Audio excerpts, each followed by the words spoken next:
Fully automatic microphone suppressor, army of one, rolling through your silence. Pound for pound, unleash your rounds. See what buys are just my silence. Ghost riding the whip, the mask up, live ender. Busting up your threats and returning them to sender. Step into me, you better bring your nation as I wreck you to the population. It's that umbrella guy on the verbal flamethrower. Notching up the belt, not just some lame shower. Cranking up a stream just to show what's beneath. I'm masked up, baby, but I'm still sporting teeth. With one bling to rule them all and one bling to blind them. Iced out, grilled up, hunting knowing we'll find them. The E-homes are always flammable, it will ignite you. Calling out the games you play just to spite you. I'm still standing. Hey, sorry, I had to pull up some stuff real fast. I figured an intro would help for just a moment. Man, look, this stuff just hit national news. It's being picked up by Fox, and it's not good. Like, this is not it's not an online slap fight or somebody just getting in minor trouble. I mean, this potentially has some. It sounds really bad. We just had details drop from Fox 9. I'm going to pull up the article. I'm going to show that to you, and then we'll talk about the hearing, everything that's going on. And again, this is not, everybody's saying like, oh, no judgment or anything. Man, here's my problem. Okay, here's my big problem when seeing everything that's included in this. There are 5 kids in the mix. 5 kids, okay, and the kids, luckily are reportedly with relatives, but CPS is involved. They are always involved with child endangerment. Okay, that's just a prerequisite. They're going to be there. Okay, so that's going to happen.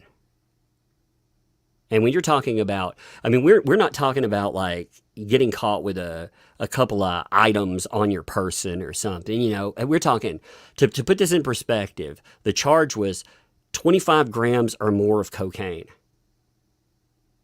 Now, if you're like, what does that mean? All right, well, a weekend, an 8-ball, you see that in, even if you don't know anything about that, an 8-ball for a group of people having fun on a weekend, in movies and stuff, that's 3.5 grams. So the charge, 25 grams or more, that's big. That's the potential for that is 25 years. Now, again, I'm not saying that will happen. And again, presuming innocent until proven. But this is very bad. And the details here sound very bad too. What we had, apparently there was, so this morning, details of the complaint came up. And I'm going to read you some of the stuff, and then I'm going to bring everything up. Nick looked bad, by the way. He looked awful. He was shaking, and I thought, well, he could be nervous, of course. He could also be he could be DTing. I mean, the amount of stuff that they were talking about, yeah, I would think maybe both, to be honest. He represented himself. Now, again, that's just in your initial hearing. But I thought, why the hell, for anything, you're not in your right mind. If you've been doing, you're not in your right mind. So you probably need to, get representation. That's just, I mean, I'm talking about lawyers here, so these aren't people that are unaware of the law. And even with lawyers, you are your worst client. I saw people saying, "Oh my God, you're grifting off law." Man, this is a national story. Do we not ever talk about stuff? Do we not talk about, again, somebody that's making national news that gets hit with, again, 25 grams, has baggies all around, pills, fucking kids there, firearms? I mean, This isn't like covering people slap fighting. This is horrible. It's horrible stuff. And one of the things, there's a lot of unconfirmed stuff. Okay, there have been some discussions with that Aaron, I can't pronounce his last name, terrible with names. You know, there are 3 people that were arrested. His wife was one of those people. He has talked about a lot. And some of the stuff he's saying, it has more and more weight as things go along, you know, and it sounds like, again, addiction, that ain't to judge somebody that's fucking in the middle of addiction, but it is fucked up. I mean, again, you've got your kids, like, it's an object lesson for other people too. It's sad. But the report that came in, the report that was going around, well, actually did not happen because of the live stream that we all saw on, what was that, the 21st? Is that correct? Was that the 21st? Whatever, the one a few days ago. The report lists that all of this was reported on the 16th. Now, interestingly, it notes title as that, family service. How received? It was in person. So somebody came in and reported this themselves, just a note. So this wasn't, people had been, for myself too, this was one of the things I figured, if nothing else, what was going to happen when that stuff ended up trending and it was getting picked up everywhere from that night, people would start calling the police. And I would bet money that they did. And that combined, I don't know what the holdup here, you know, you're talking about a report. Now, the report is actually for child neglect or endangerment. You know, and to make that clear, you'd be talking about having them in this environment. That would be neglectful. So typically when you have a report like that, you act on it quickly. You know, the police, I mean, they act very quickly. So it was just kind of surprising to see that on the report. And again, we'll have more details that'll come up as it goes on. But on the description of it, it has an address. I haven't had a chance to redact it, so I'm just reading this through real quick, and then I'm going to go over what's come up and talk about the hearing. For the short description, they said it's have a mandatory reporting issue. I want to speak to the officer about. And then, you know, they list it again as the possible child neglect or abuse. Now, again, in that environment, that's what you would be discussing. Now, there was a lot of discussion made about mandatory reporters. A mandatory reporter you could be anyone. And if it was a call-in, I would have just said, well, that could be anyone. But somebody walking in is typically somebody in your community. Now, that could be anyone from a church member. It could be a doctor, a nurse, a therapist. I mean, there's so many mandatory, like in mental health, for example. You know, I'm considered a mandatory reporter. Now, I obviously didn't have anything to do with this. Just making that very clear when I say that. But mandatory reporters, I mean, you're talking a lot of people, but somebody was concerned enough about this that they went in and they did that in person. Now, I do wonder, like I said, I wonder what exactly took so long with a warrant and everything. Because here's the details that are coming out. This is Fox 9, so this is hitting national news. Like I said, when people look at this and they're like, "Oh my God, LawTube!" This isn't fucking LawTube anymore, man. This has become a national story. And again, on the end of this, I hope to God, Rekieta, his wife, they can get everything together. I hope that their kids, if they've been subject to seeing, you know they've seen stuff. I mean, you know they have. I mean, this is a subject people are dancing with. It's fucking depressing because You know, Nick in his right mind, the old Nick, that even Nick that wasn't, family does matter. It's just something starts to matter more.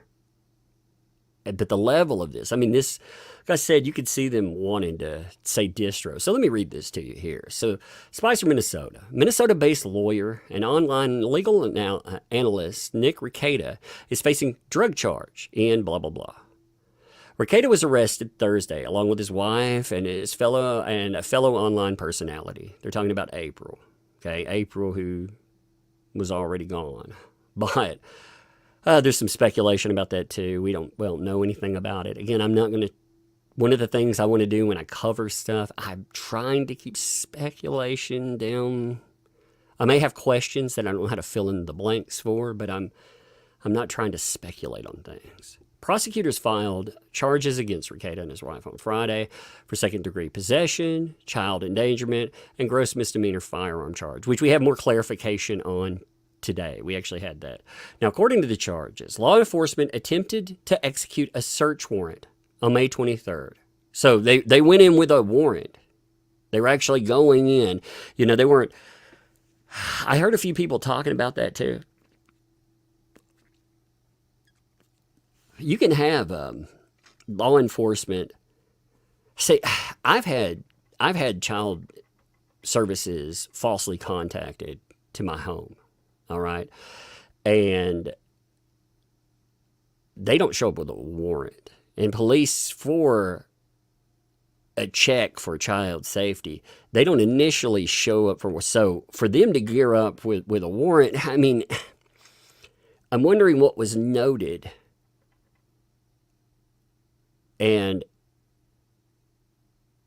where they got, probable cause to actually go in. I wonder if the video online, this would be a lawyer question, worked as probable cause in some way. Because again, that ended up, this isn't a subject that just came up yesterday with the arrest. It trended for 2 days. It's trended into 3 days, and it's just gotten louder. It hasn't quieted down. Typically you'll have a 24-hour trend session. No matter how bad something looks online, you'll have 24 hours that it trends.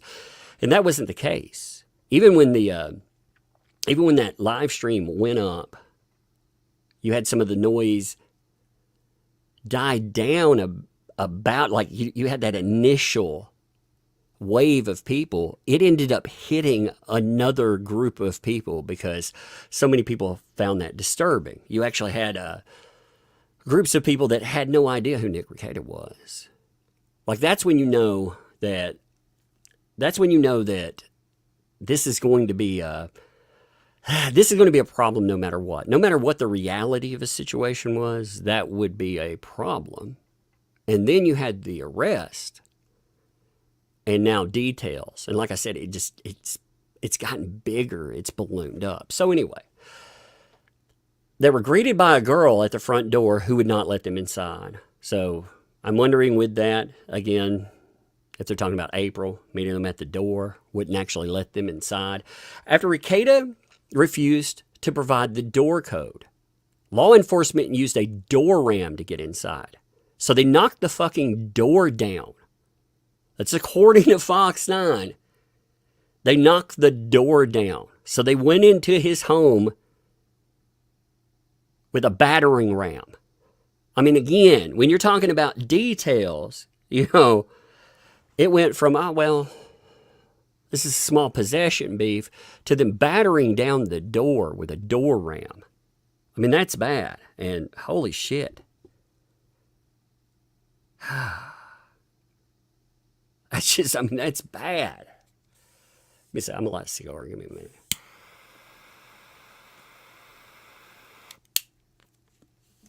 It's all that kind of sensationalism too. Will tell you there will probably be body cam footage. I'm not. I don't even want to see that. Just to be honest, I wanted to know the charges today, so I watched the hearing. Because I wanted to see how bad this was. I wanted to know it for myself. I don't want to learn it from the internet. I want to look at it myself, and I want to talk about it myself to get it as right as I can. So, but anyway, they used a door ram to get inside and found Kayla, April, and 4 juveniles inside. So the kids were there. Again, just a note. I mean, the kids were right there. So law enforcement proceeds to search the master bedroom and bathroom, where they allegedly, again, noting allegedly, found a variety of drug paraphernalia, including 3 small baggies that tested positive for cocaine. So they have, here's where you get into some potential issues. It really depends on how it's pled, exactly how this is perceived. But you get multiple baggies. You have 8 green tablets that tested positive for ketamine. You had a digital scale, several other items that test positive for cocaine. So you have a scale. You have multiple baggies with a substance. Again, charges are talking about how much cocaine was found. Again, a substantial amount. That's where you get into potentially, it depends on how law enforcement wants to proceed and how DAs. One of the problems, Rekieta, this is one thing that worries me. When Rekieta was really drunk the other night, he was saying a lot of things. And some of those things were about judges. You know, I hope to God, by the way, that he does not stream. Some people were like, maybe he'll make a statement. No, no, please, God, don't. Don't go out there. I realize for the internet shit show, people will be like, aha, that's no, that'd be terrible. Don't go out, don't talk about this stuff. And I mean, take the time and go to rehab. Because that's like for this, no statements, no nothing. Damage control after you get the stuff in your rear view mirror. You know, look at it with a clean mind. Start picking up the pieces there. Because, I mean, the last time we saw him, again, you know, talking smack about not just lawyers, not just the case that he has with Monograph, calling him this thing he should not keep calling him. But also, I mean, he said some things that he should not say. Now, you know, I thought that with the case he's in anyway. You don't want to do that. You don't want to talk smack about a judge when you're going to be seen in front of them anyway. But then to have all that, like I said, I hope to God that this is, I mean, he looked bad today. So anyway, authorities also found they found a 6-hour AR with several magazines and loose ammunition under the bed. Spent shell casings on the bedroom floor. Located additional firearms and ammunition in the garage. So, I mean, that's where your firearm, that's where your gross misdemeanor comes from for firearms. Now, it is disturbing. It doesn't talk about how they're secured or not secured the way that this indicates. And again, I don't take their word for that, but with with loose ammunition, I mean, they note loose ammunition. So, I mean, you have stuff. Again, I don't know how their home is set up. I don't know how access is, but it does alarm me when you have that many children running around a home and you have all of this stuff that's just laying out. And this is the byproduct of out of control addiction, by the way. This is what it looks like. You don't start policing up your mess or your nonsense anymore. I'm sure people have seen that in movies, you know, but movies speed run addiction. You know, you get all of that within a compressed hour and a half, 2 hours or whatever. I mean, in reality, we've seen how that looks. You know, the denials that came with this stuff. You know, there were the There were the personal denials. No. Not doing. I don't have any kind of problem. I don't have that. And again, you expect that from addicts. But again, pills. They didn't say how the ketamine tablets were secured either, if they were loosely laid about. I mean, again, there's no indication of that. But it's just...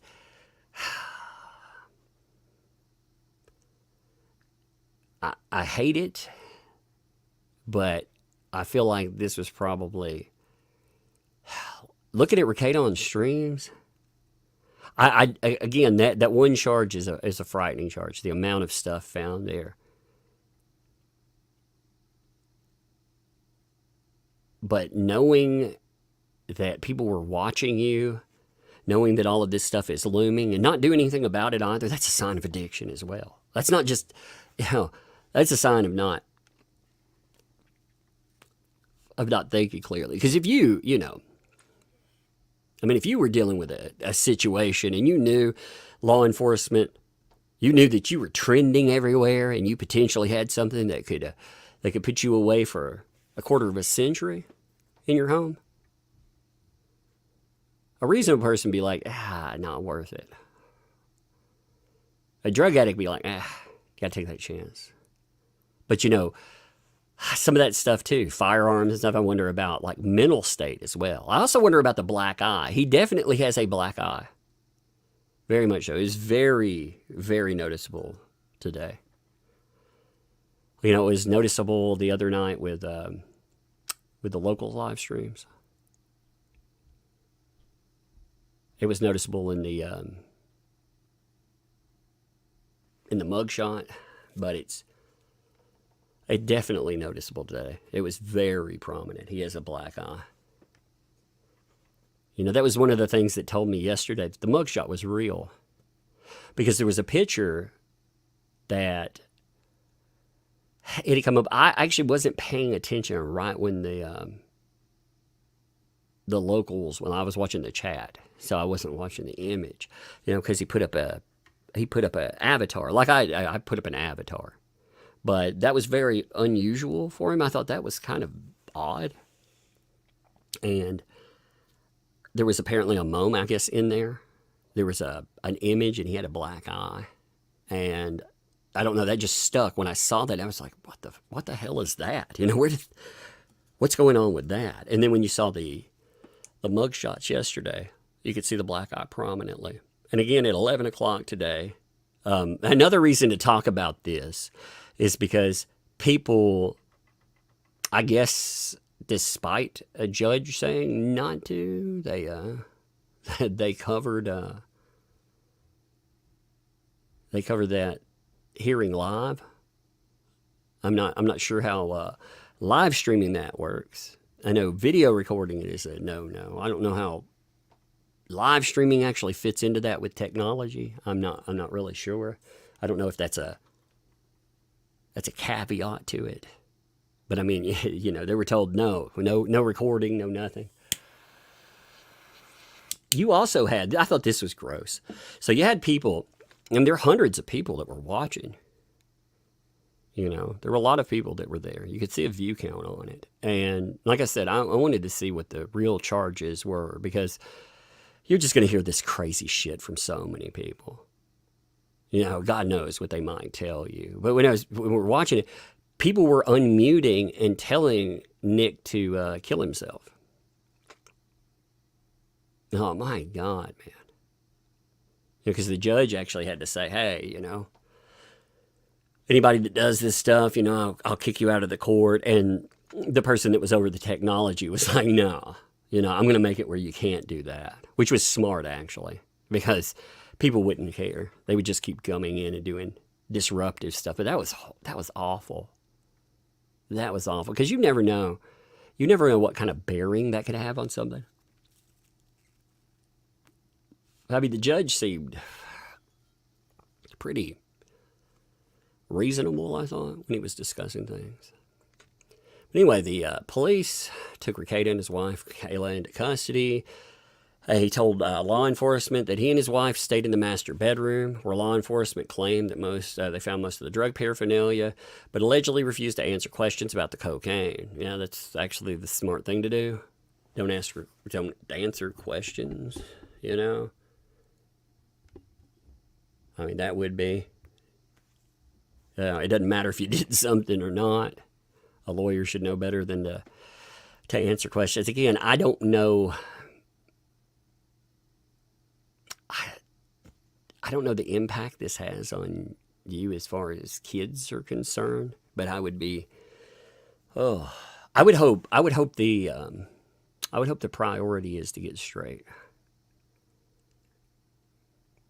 You know, defend yourself and your family in the aftermath with whatever. I mean, if there's things in the law, fine, but the best defense is to make sure that there's nothing there. And again, yes, innocent. We know there's a problem. At the end of it, we know that there was a problem. We saw it. Everybody talked about it, man. But before his arrest, some online users had raised concern about Rekieta's health this week, sharing a clip of him appearing to doze off during a stream. Now, this is an interesting statement that I wonder what it's saying. Law enforcement noted Rekieta had several injuries to his arm at the time of the arrest. I wonder, he had like I said, he had a black eye. For sure. They said that he had not an injury, but several injuries. They didn't say, tracks or anything like that. They noted them as injuries. And law enforcement, they're going to know the difference if that's how they're noting them. So it makes you wonder, like, what the fuck happened there? I mean, again, whatever's going on sounds very unhealthy.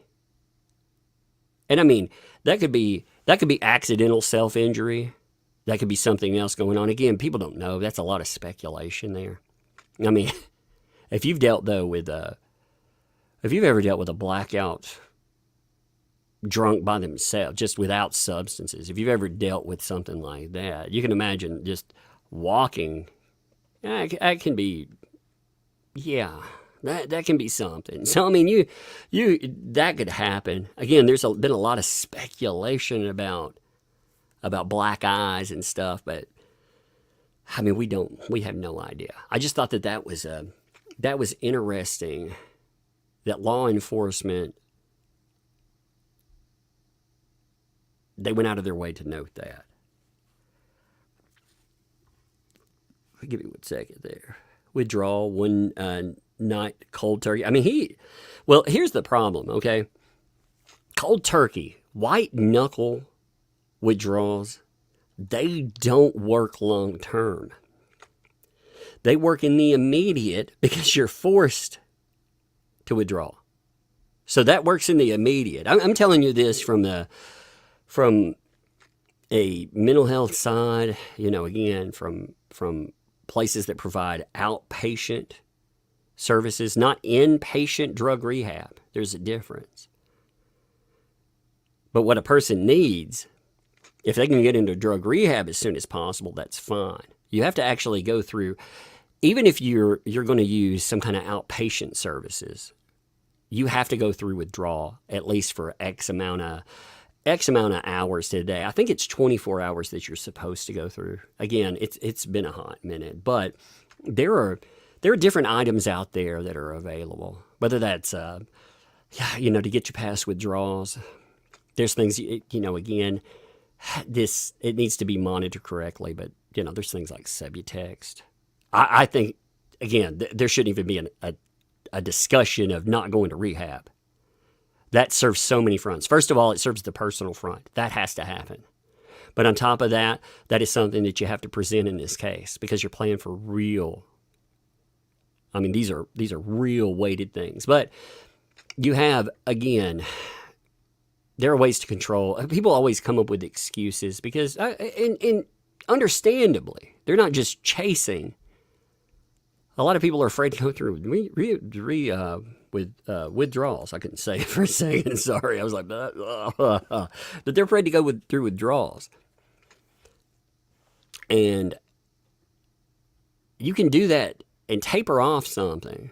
Because you're not just talking about one thing. We're not just talking about alcohol here or something. We're talking about multiple substances for sure. But on top of that, they have an injection. You know, you don't trust a person to take like you can get this stuff in a one-a-day pill, but you can't trust a person not to do that or to overuse. So most of this stuff can come in shots too. But Vivitrol is very effective.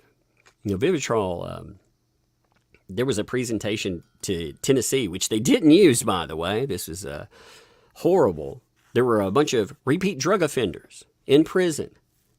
Kept coming back. I forget the recidivism rate, but it was pretty high. The recidivism rate within the first year of the people that ended up in this, it was noted as 83%. That was the expected recidivism rate. So, you know, you're talking 4 out of 5. Well, there were 600 and something people put into this. They were put into it for a year plus. That included outside. You know what the recidivism rate was? 0. Nobody ended up back in jail because Vivitrol doesn't let you get fucked up. It doesn't let you get drunk, but also it'll make you the worst sickest you've ever been. If you do, it'll pay you back for it.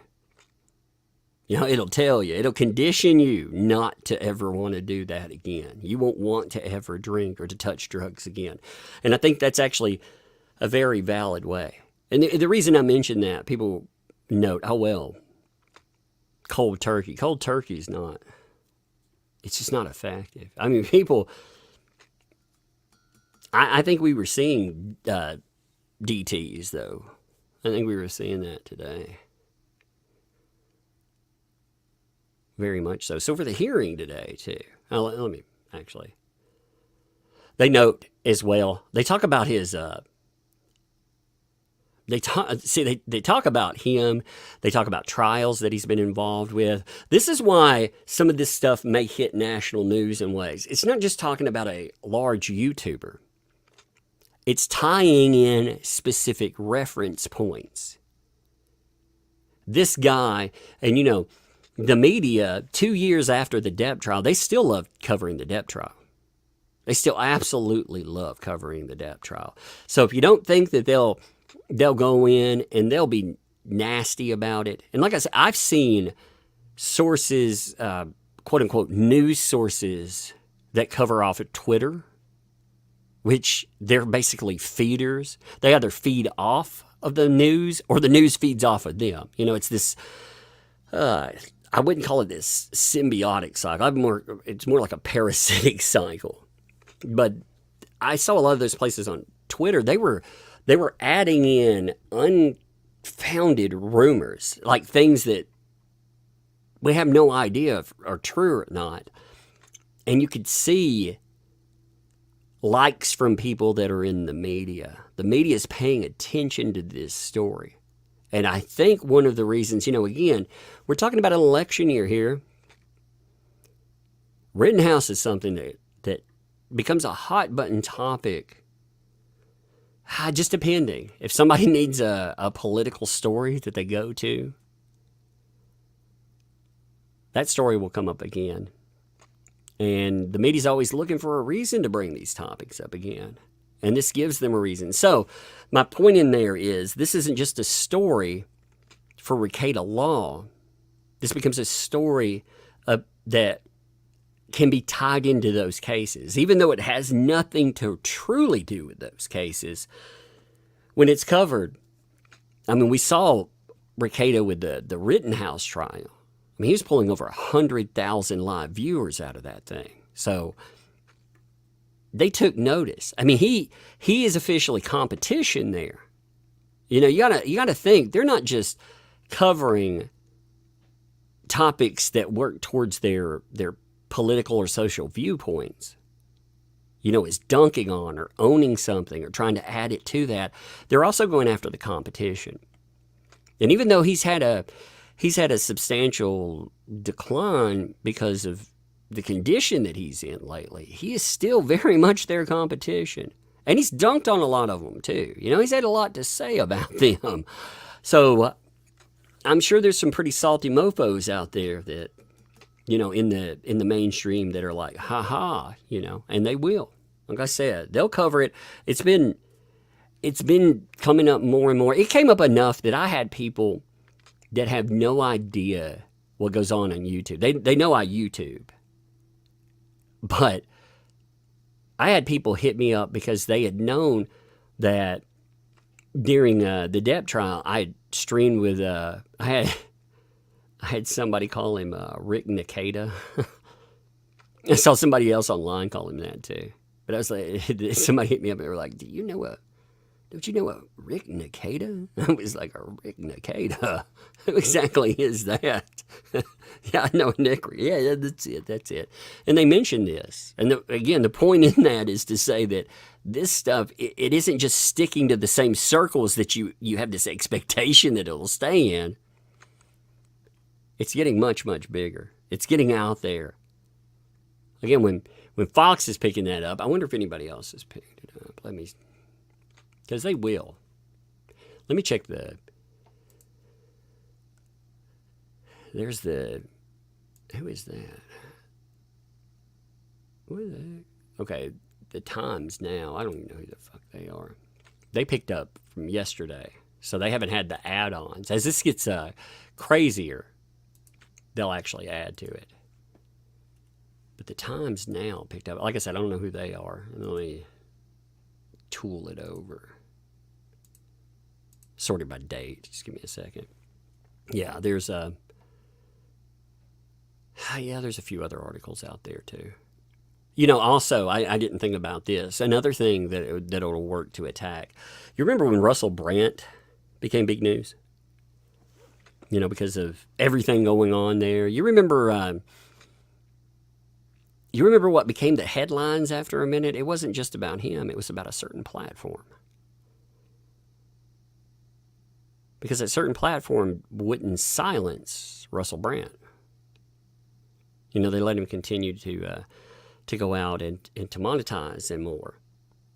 And with Nick having a contract with them, I would not be surprised to see more headlines that bring that up. I mean, again, you know, it's there's way too much coverage in this. Now, it's going to get bigger. Like I don't think people in this sector, I don't think they see how that'll. It's not just a personal thing. It's got all the. When you look at coverage elements, anyway, you go past private. Again, it's not like someone got picked up on the street with a small amount of drugs in their pocket or something. You know, it has all these elements, and these elements have just gotten worse now. I'm not saying that this is good in any way, too. I'm just saying, when you look at this, if you didn't know anyone that was involved, if you didn't know that name, look at the elements that come up in it anyway. It would become an arrest story and potentially crazy because big YouTuber. But it becomes nationalized because it's so easy to weaponize. And that is unfortunate. And like I said, the real misfortune in there is all the bullshit. I thought about this for the day before the arrest. I did a live stream and I talked about what I thought needed to happen because Nick won't hear it. He wouldn't hear it. He's an addict. He wouldn't hear anyone. And you knew where this would go. It would go one of a few ways. But you know, ultimately, it ends up in a bad situation no matter what. And people have tried to deal with that privately. to talk about it, and the public has been loud about it too. But that live stream was so bad, that's what kicked that off as well. When you look at that, and it wasn't the shaking. You can say whatever he was doing there or not doing. I'm going to say he was very, very inebriated. And I mean, people have been drunk on stream and everything, but again, he was known enough. He's a live streamer. As a live streamer, for him having 400,000+ subs, YouTube doesn't like live streamers. It doesn't reward live streamers like it does people who do regular content, because your content's so long. If people don't watch an entire live stream, it judges you by percentage, stuff like that. So his numbers there are comparable with some very big channels when you look at how live streamers actually are. Now, again, there's been a fall off, but still, I don't know. It's just sad. So anyway, we had the hearing today. I'm not going to pull. I realize, like, I realize I just want to be clear on what was going on with the hearing. So give me a second. I took my note on that. Now, April had already been released. So there's been a speculation about that. I'm not going to speculate on what that means or does not mean. I did think that was an interesting portion of that, considering. But with Rekieta, he had 3 charges come up. You had the child endangerment. Again, gross misdemeanor that's attached to the drugs, firearms being in the house. Again, I don't want to get that twisted when I talk about that. I don't want you to think, holding up firearms. Again, it's noted here, but having illicit substance, I mean, that alone, I'll say it. So you had child endangerment, possession of ammo or firearm, which we know was both, and 25 grams or more of cocaine or methamphetamine. That was the 3 items that he was being charged with. Now, out of those, the gross misdemeanors, those items,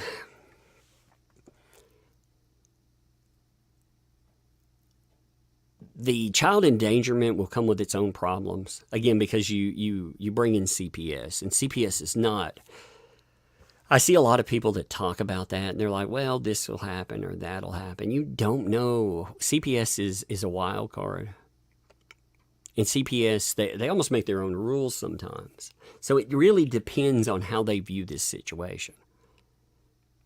What I wonder in an area like that, so you have to worry, the place that he lives too, you have to wonder how cognizant, like law enforcement, CPS, all of these places are of him online, stuff like that, and how they view it.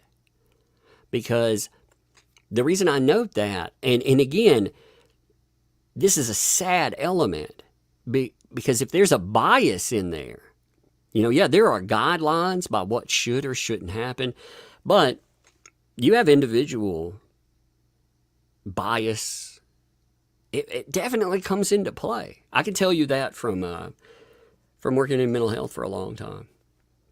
Like we work with CPS. You see a lot of families that are, some of them unfairly torn apart. Some of them, they need to be. Now, just a note, I want to make this very clear too. It's been reported that the kids are safe with relatives. So I'm not saying they're in custody of, but just having that charge, period, it automatically involves services, because those services, that's what they're there for. They're there for protection. And again, if this starts to make headlines, here's the thing I wonder too. As this, it gets more coverage, and if there are calls and other things that are happening, you have to worry about organizations either feeling some kind of pressure to showcase, hey, we are doing something because they feel like people are watching, or they feel like they can make their bones on something. That's a danger you run too. And again, that's a sad reality. But the one charge that's really a bad charge in here is the 25 grams of cocaine or methamphetamine. Like that can carry significant weight. People were saying, well, folks were talking yesterday about sentencing guidelines and stuff. Remember yesterday, the charges that you saw were 5th degree possession. There was a 5th degree possession charge. If you look up 5th degree possession, give me 1 second. I'll pull that up. See, 5th degree drug possession. This is what was being discussed yesterday. This was what was noted on those initial charges. You remember the police write up initial charges, and then you have the, give me 1 minute. And of course, who decides what's charged? Who decides what ultimately comes down the pipe? The DA does. They decide. They look at everything. They decide how it is. But when you look at the 5th degree, at first, when we were talking about this stuff too, what was fascinating about it was everybody was skipping to, including myself. I found myself guilty of this. We skipped to subdivision 2 with possession and other, not sales crime. And you have to wonder how that is viewed with that much weight. Again, you had to wonder, wait a minute, because we were looking at amounts, and I mean, they noted in the hearing today that comes with a 25-year, not this. This potentially the controlled substance crime in the 5th degree that was noted. If you look at the a person convicted under the provisions of, you were talking about sentencing of no more than 5 years, a fine of, and again, I'm not saying any time will happen, but the thing is, you never know. When you open the door for law enforcement, you never know anyway. But you're talking about the details today are much worse than they were yesterday. Because again, there was discussion. You knew right off the bat, there were people that were saying, this is why I feel like we have to talk about this too. Because yesterday there were people saying, oh, he got pulled over. He was out. Like I read this. He was out with them, and he had a firearm, and they were trying to pick up, and it's like, no, that's not what happened. And that wasn't right in any way, shape, or form whatsoever.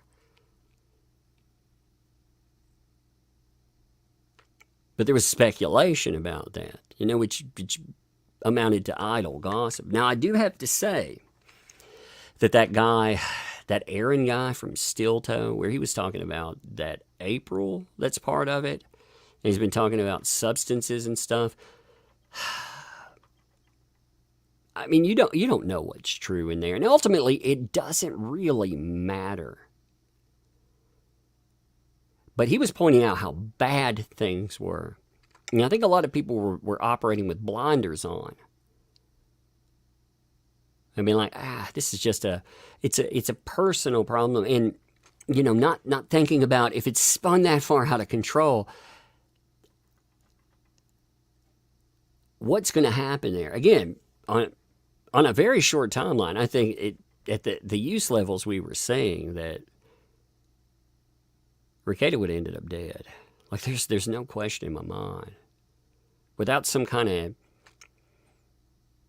some kind of intervention. And I don't mean like showing up at his door. And I'm talking about like law enforcement or whomever. Without that, he would have ended up dead. There is no question.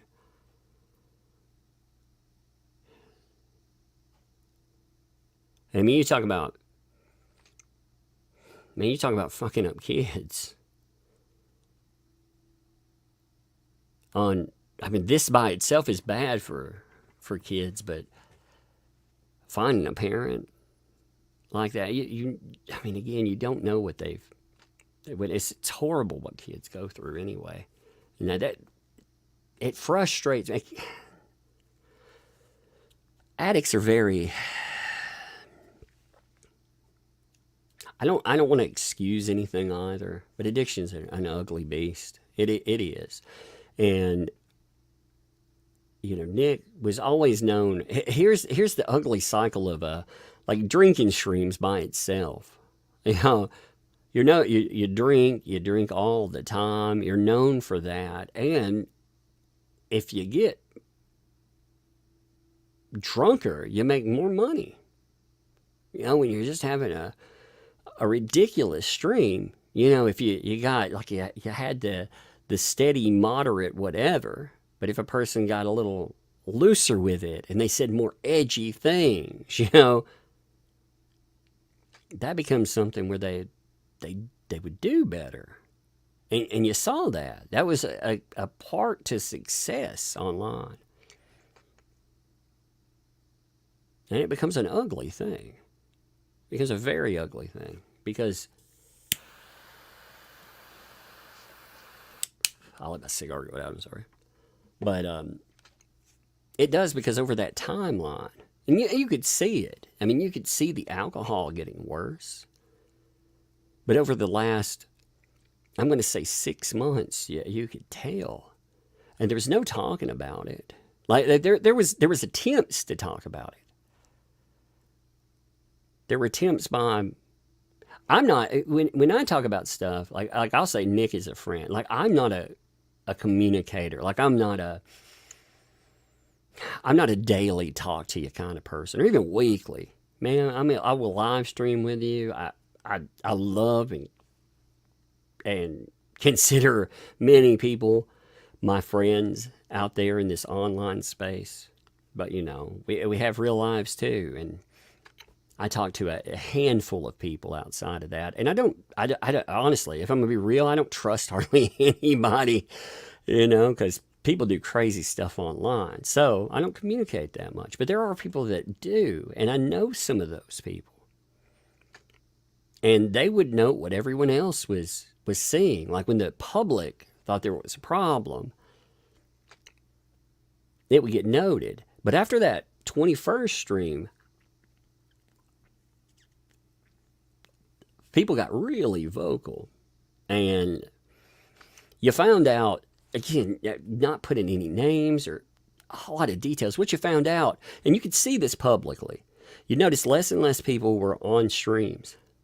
People that were good friends, or at least streaming compatriots all the time of Nick, it was just cut off. Because he's dealing with this private part of a life that he won't admit it exists. It's just something that's spun into some insanity. It went from lifestyle changes to other behavior. And you do you. I don't care what the fuck. I'm too busy in my life to care what you do. But that stuff doesn't ever,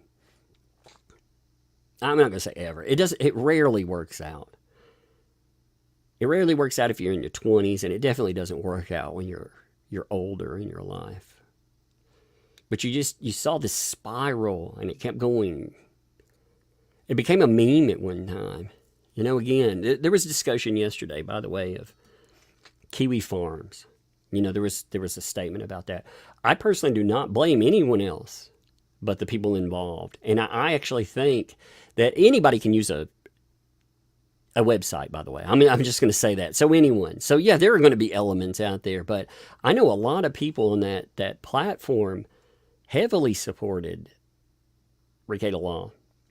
And they were telling him, "Yo, pull up, man. You're gonna crash. You're gonna crash and burn."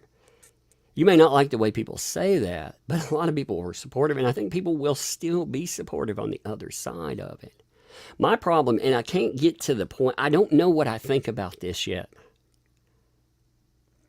And I guess you have to bear with me when I figure this out, because it happens real time. But the kid portion in there, it's horrifying. I've seen this happen. And that horrifies me. And it becomes a matter where you can have patience and love for people, but at the same time, I mean, it's no longer about you. In fact, like, the other day people were saying, "Oh, somebody snitched and shit." Well, when we see what happened, man, maybe it needed to happen. Like, it wasn't going to happen another way. It didn't. And you were either going to end up with somebody in the ground. When I say somebody in the ground, that could be the person using. You could be driving around, kill somebody else's family. I mean, God knows what. A kid in the ground, who knows? The more I hear, like, the how to control stuff, something had to change. I don't know. Anyway. There's been the kid thing really bothers me. Just a minute, speaking of a kid, I have a kid wandering in.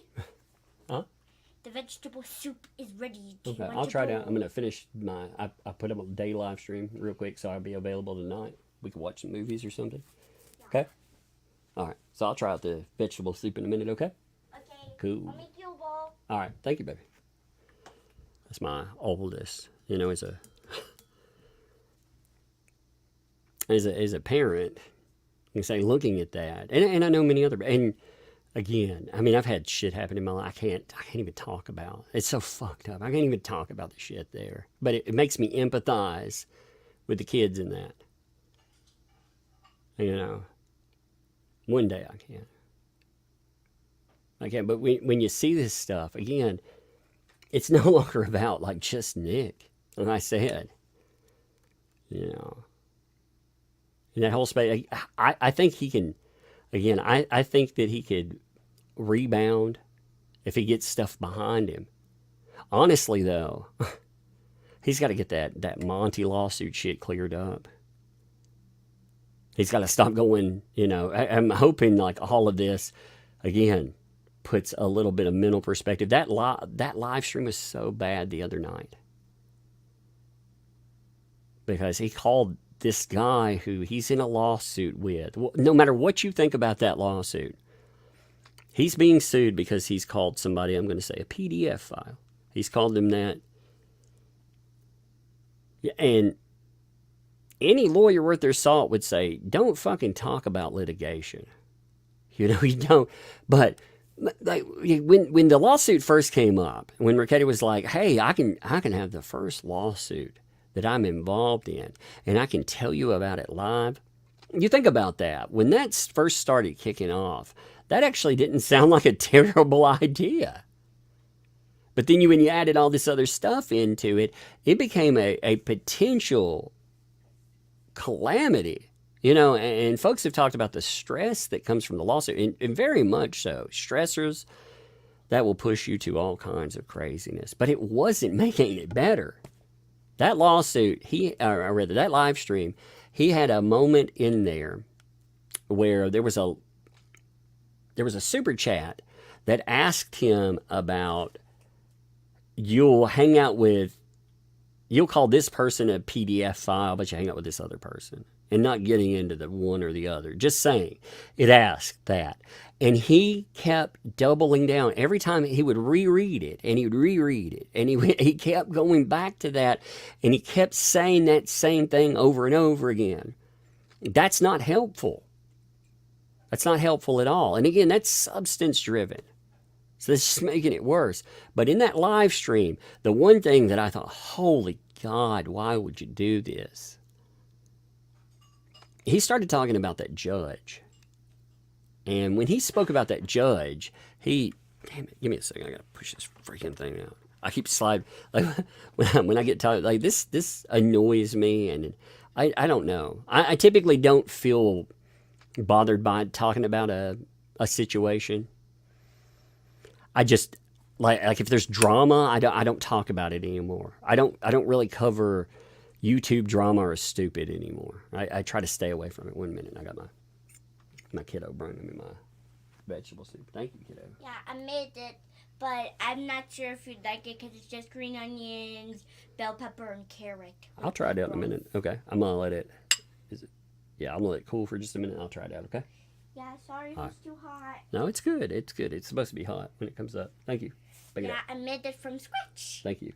All right. First attempt at vegetable soup. Heck yeah. Thank you. Yeah. All right. Thank you, kiddo. You go upstairs. Upstairs, I'll be. Hey, is this I'll be thing done in muted? It's not muted, no. Okay, so I just want to say, yeah, if Dad deems it good, you can have some virtual vegetable soup. I got enough. Virtual vegetables. Okay, thank you. It's funny. Sorry about that. She's trying out her first attempt at making vegetable soup, and that's good. I mean, your kids matter. Like I said, my kids in my own life matter, and they matter with Rekieta. But what I was saying is, so this judge, he starts talking about this judge in some pretty obscene ways. Talking about, female judges and this particular judge. And I was like, no. Why are you going to do that?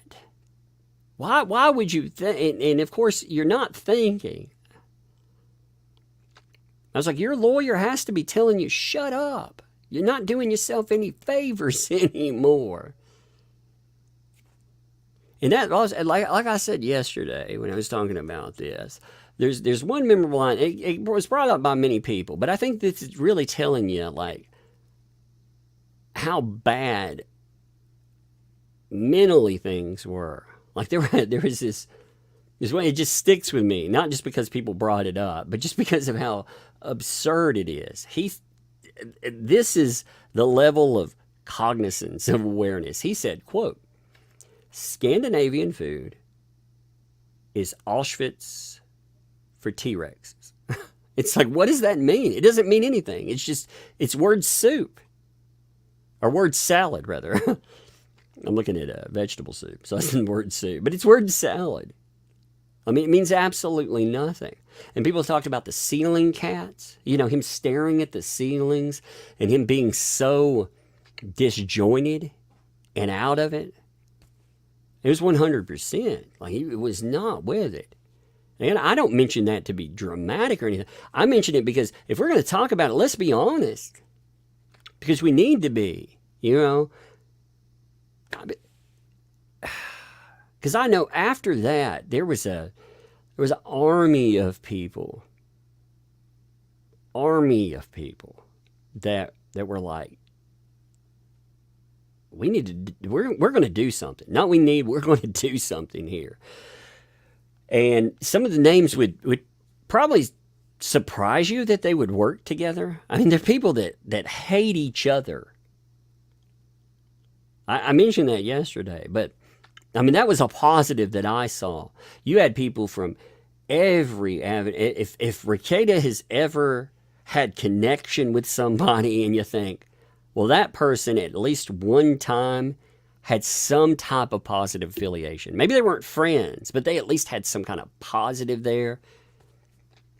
Every one of those people, even, people that absolutely despise one another. And you'd be like, oh, there's no way, we couldn't get them in the same freaking state. Well, they were willing to get together and do something for intervention. The problem there was you have to have somebody that's close to a person that can tell you, they can get this set up, and there have to be practical items, concrete solutions, not abstract solutions. You can't say, I just want him to get clean. No, fuck that. You need to be like, here's a rehab, here's a rehab, here's a rehab. This is what you need to do. Here's your options. No excuses. You got to get that done. And you have to have people on the ground. And the problem was that everybody had been cut off, because that's what addiction, that's what addicts do. They cut off everybody except for the people there.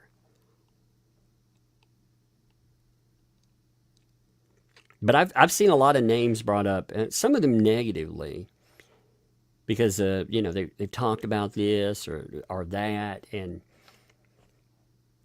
no, man, people I do, there are a few people that I'm like, they will drag you down and they will rub their cleats on you. They will drag you all the way down. There are some people out there like that.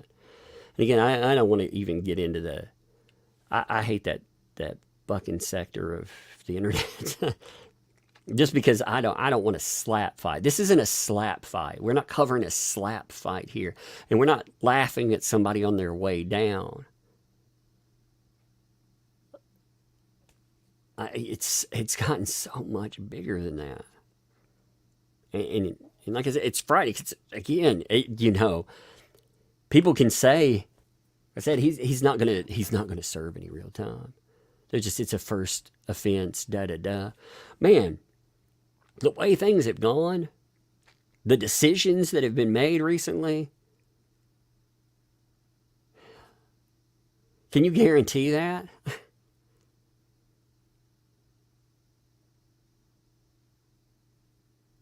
Because I mean, some of the stuff. I listened to that last Locals too, and that last Locals live stream, you got to remember, he said he didn't have an alcohol or a drug problem in that. He had told somebody, I know who he told that to as well. I know that. He said, I told them that I wish I had an alcohol or a drug problem.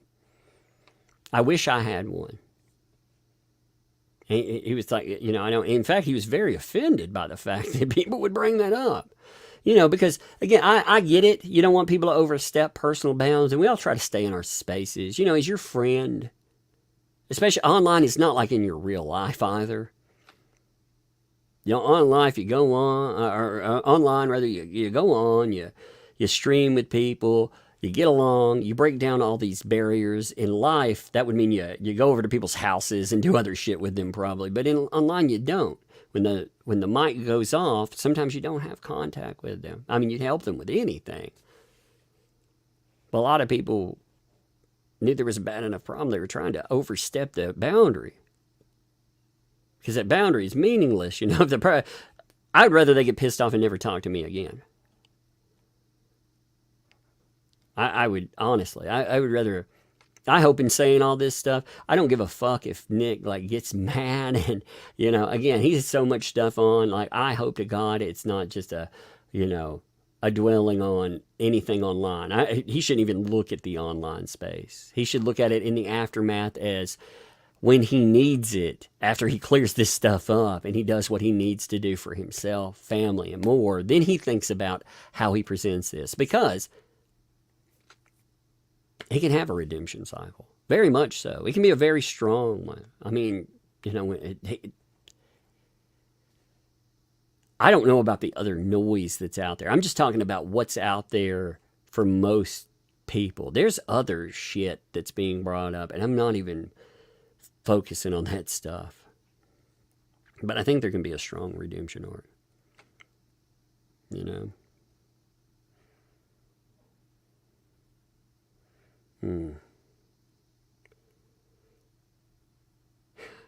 I'm reading some comments for a second. I wondered if he'd do a live stream. He better not go live. He better not fucking go live today. If he does.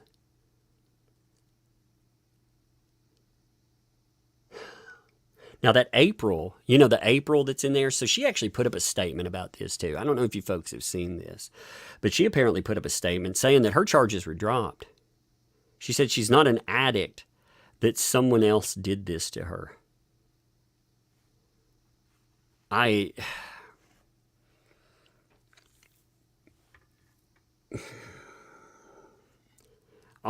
Again, you take how you will. There's been a lot of speculation about the charges. I mean, she was there. Why were things dropped? I don't know. I don't know anything about that. But there were 3 arrests. She actually made a statement about that. You know. I think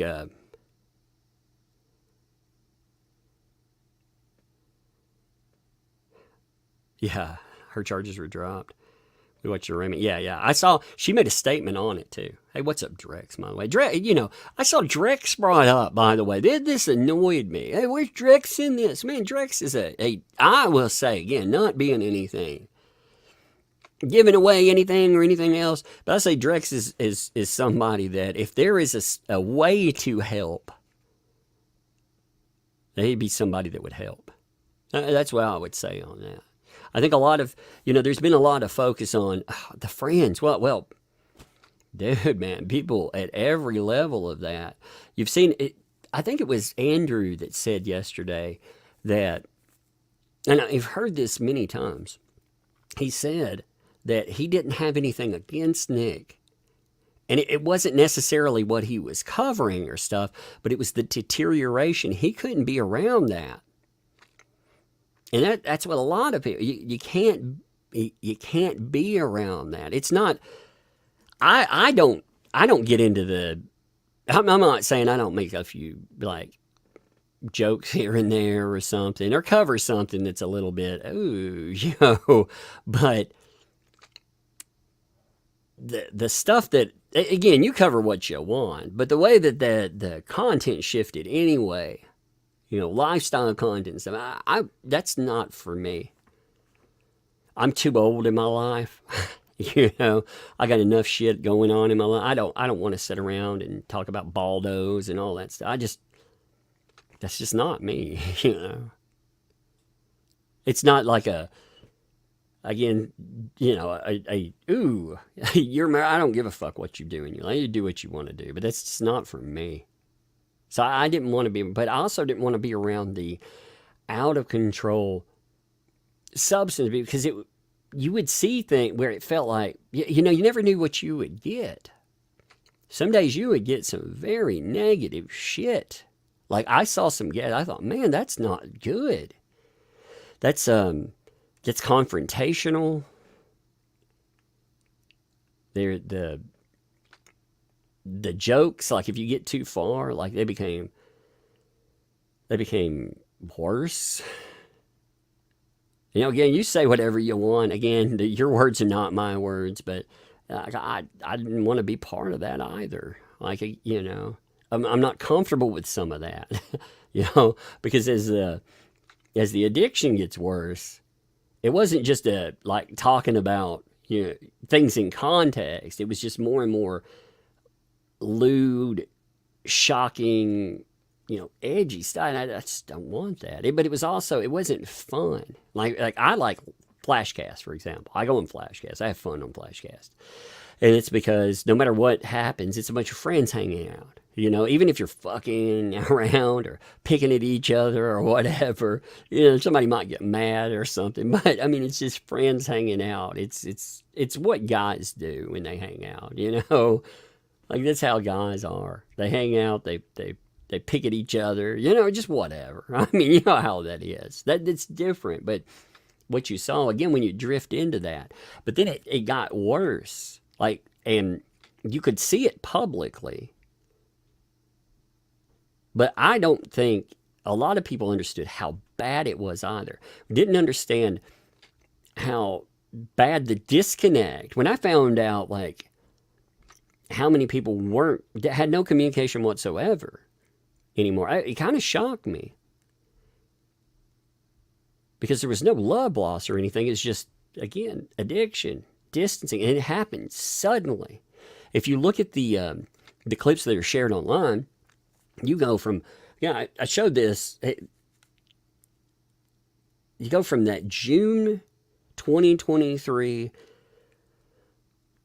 perhaps stress. There's stress that comes with all this stuff, but when you got into the last few months, like Nick looked like he was dying. He 100%, he looked like he was dying, because he was. The weight loss, well, you can see where the weight loss came from. You know, I saw some people trying to say, oh, that's that, whatever, that fucking diet pill. It's a big one these days. That's what it's got to be. I'm like, no, man. Like the stuff that's with it, you can tell. And then that live stream too. I think we're to the point where we can stop pretending that when he went on a break and he came back, he didn't have some powder on his nose. Because that happened. I saw it. I saw it myself. I was like, oh, you know, that's there. I saw it live. I watched it because Nick had not been live so long that actually I was like, okay, well, we'll see, you know. We'll see what's up. Hey, maybe this is a return to form. Who knows? Who knows what's going on? You know, you'll get a gauge for things. And I'd also heard people say, man, you know, things don't look good. So I was just curious. I thought I'd tune in. I thought I'd also see how his case was going. And, you know, he was covering that, the new monograph stuff. He was talking about, it didn't go well either. You know, he has, as he said, and many others have said, he said, you know, it's a strip mall lawyer versus this very high-priced team that are just gobbling up money. And they were fighting over, again, where this is judged. That matters, too. You know, again, I'm a layperson, but I understand you get behind that, your slap statutes. You know, if you can make this a free speech argument, boom, you knock this stuff out of the park right away. We've seen that happen. We've seen that happen a few times. You know, in high-profile cases, just zap it away. He didn't get his appeal win. So I mean, he was talking about that at first. What was telling at first was the numbers. This is a guy that he could pull. With a good trial, he could pull 100,000 people at one time. But on just another day, I mean, there was when the Rumble thing happened, around there, he was pulling consistently 18 to 20,000 people watching live.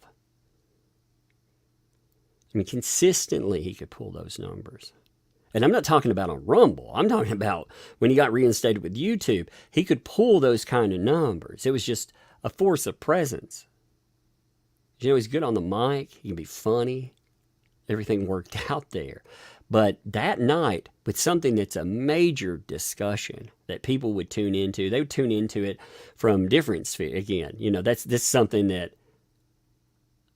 anybody, because it was a major decision there. You had 1,200 people watching. That was a high point. And that was a statement by itself. I was like, man, this is bad. But you could see why. And what was sad is people were tuning in also for the train wreck too. And again, I'm not taking shots at viewers or anything when I'm saying that. I'm just matter-of-factly expressing. I'm not saying anything negative about any of you. You know, you tune in for what you want to tune in for. You know, people make life decisions. But, I mean, when I watched that, he got 45 minutes and disappeared. And then when he came back, he was like, yeah, I went to the bathroom a few minutes, and what else I did, that's my own business. Again, paraphrasing. And, you know, like I said, he had substance, you could tell. You could hear it, too. You know, you had that, when somebody's been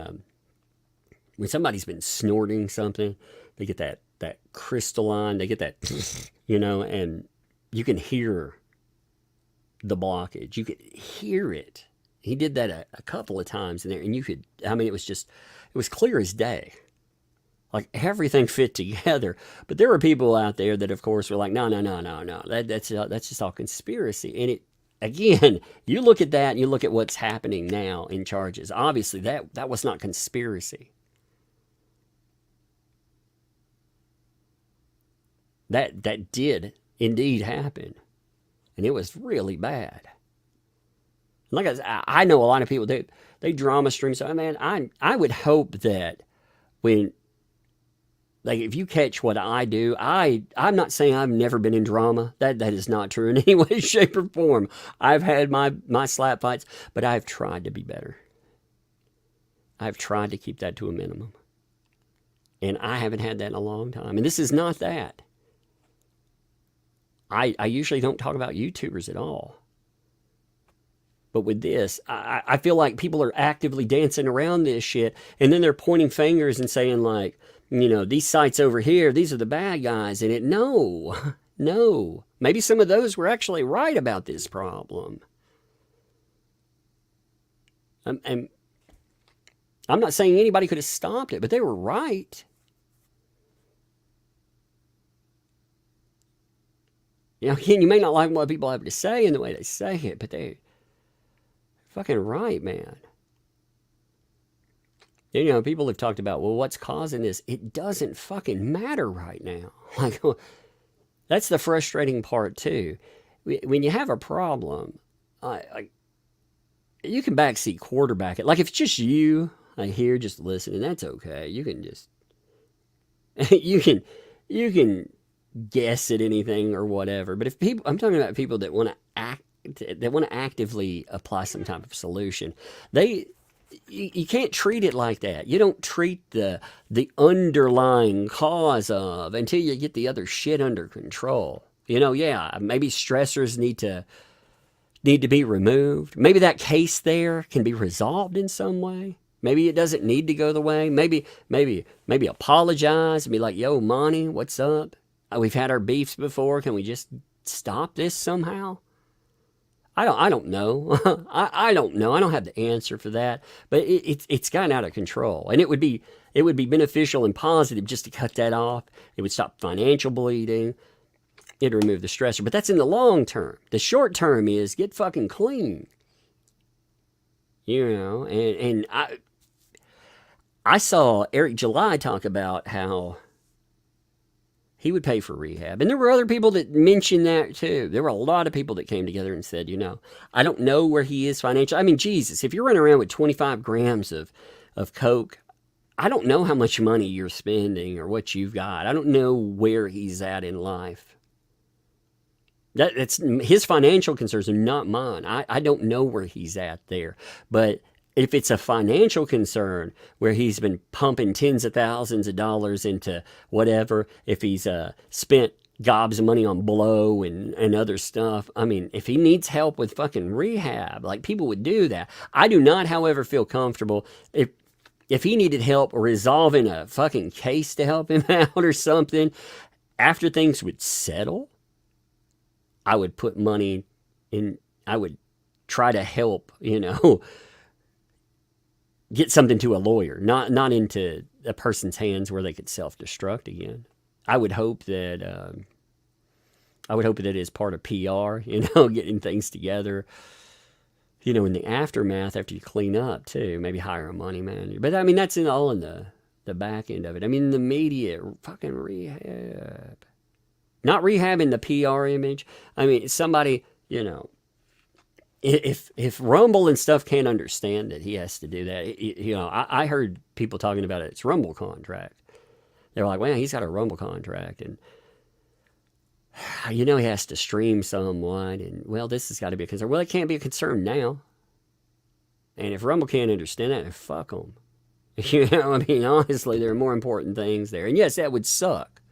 Loss of money would suck, but that cannot be an overriding factor. I'm sure that somebody there would be like, yo, because if all of this gets worked out and everything too, I mean, you're worthless in this condition. Honestly, you're not. Your value. People will tune in and watch you self-destruct, but that's sad. That's fucking sad. And that's not getting value there. So hopefully Rumble would understand that rehabbing. I don't know what their thing is, but I've seen a lot of excuses. That's my point. And none of that shit can matter right now. None of it should matter. There shouldn't be lies. I mean, I'd like to have an update from people that are nearby, being like, you know, again, it's his business. At the same time, he is a,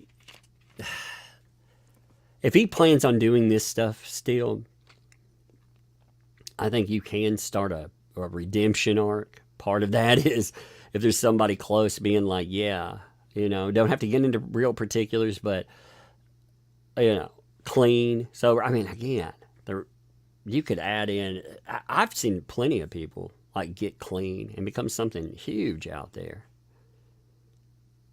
You know, people turn their lives around. I just, again, in all this discussion about addiction and everything else, I don't know.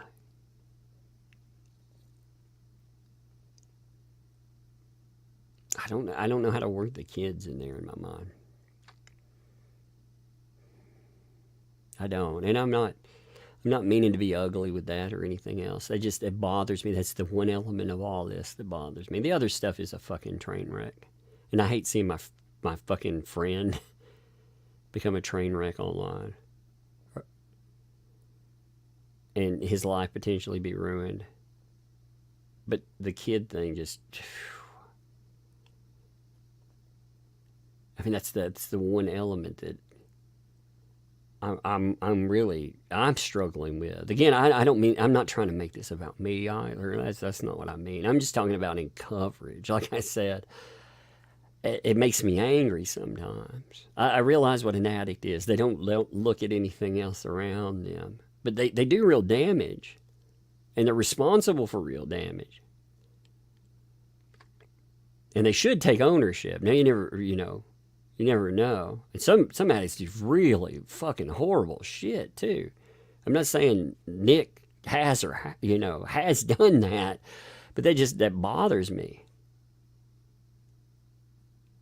The one charge in there that again, I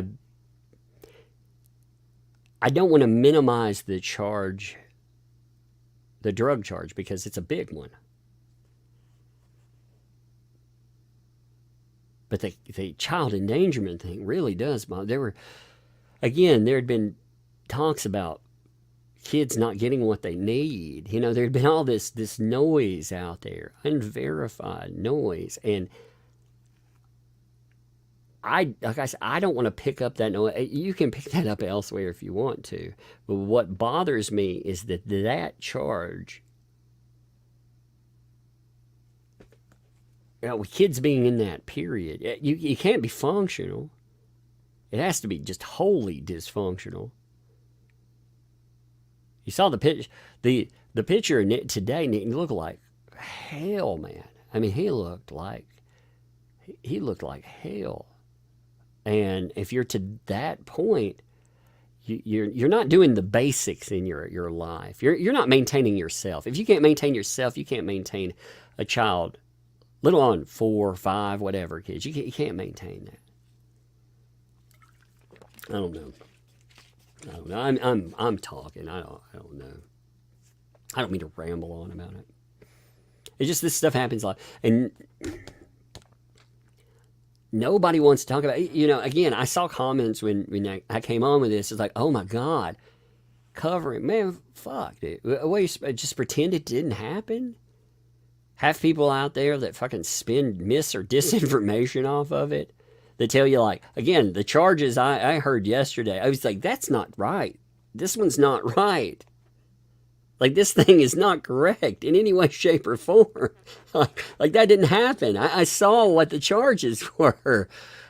I want it to be correct. I'd rather there be, like, some matter-of-fact coverage, but at the same time, I can't just be matter-of-fact because I'm not covering like a fucking story out there. You know, one of the problems that we have is everything becomes a story. Well, if you know people, they're not stories. But you can't pretend that it's not happening. You can't be like, oh, well, good luck. I hope everything goes well for you. That's not helping either. You know, all the positive messages that you see on Twitter and stuff, that's great, but they mean shit. They don't do anything. That's what we make fun of keyboard slacktivists. They don't accomplish. Like, in my real life, I work with clientele that that have needs. It's not slacktivism. And again, I'm not saying anything with you. I'm talking about people that have the point where they can do it. Like we just pretend that everything went away, and that's not healthy either. Like, there are a lot of people that are impacted by that. I've looked at the chats that discuss these issues, and they talk about addiction and the people they've lost and how horrible this shit is and what happens, and they care, they're concerned. It's the same thing again with places like Kiwi Farms. Again, you can hate elements there, but it's just, first of all, it's just a site. But a lot of those people are fans or supporters or whatever you want to call it. I hate the word fan. There's supporters there. And they've made that clear. They wanted to see the dude do well. I think many of them still do. They feel burned. You know, they feel sad. They feel angry. They don't know how to deal with it. You just let that fucking metastasize into hate or apathy. I mean, what are you supposed to do with that? I don't know. I just don't want to pretend that ain't happening. You know, I want to get the fucking story right too, because there's a person that's there. There's a life that's there, and the details, they do matter to a degree. We're not covering like if a breakup happened or whatever, or details of, like I said, a petty misdemeanor fucking crime or something. We're covering a story that's gotten exposure. It got covered by every channel out there. I mean, even like I was surprised to see like a Tim Pool segment yesterday. Tim Pool is talking about, you know, whatever. You know, he's talking about politics and geo, whatever the fuck. I don't know. But he's like, this isn't national news. Not yet. But this is big news. And that was with just an arrest that looked like it could be a smaller arrest. It could be something that's, you know, again, caught with a small amount of drugs or something. Even then you see these, and what I mean is it got bigger. And I saw all these people that had no idea who Nick Rekieta was. All these people online. Like Twitter. Twitter's the perfect, if you really want to gauge who's seeing something, you go in and you don't look at the big discussion people. You can look at their comments sometimes, but you don't look at the big posters at first, because most of them, they're going to be people that are at least somewhat familiar, unless they're one of those, you know, those news places that just, it's almost body and spit stuff out. But you look at the most recent comments. If you go in right now and you look at the most recent comments, many of those people have no idea who this guy is. And they're like, wait a minute. Because again, it's just gotten bigger. So we do pretend that doesn't happen. Oh, maybe I'll have an answer for that. I don't know.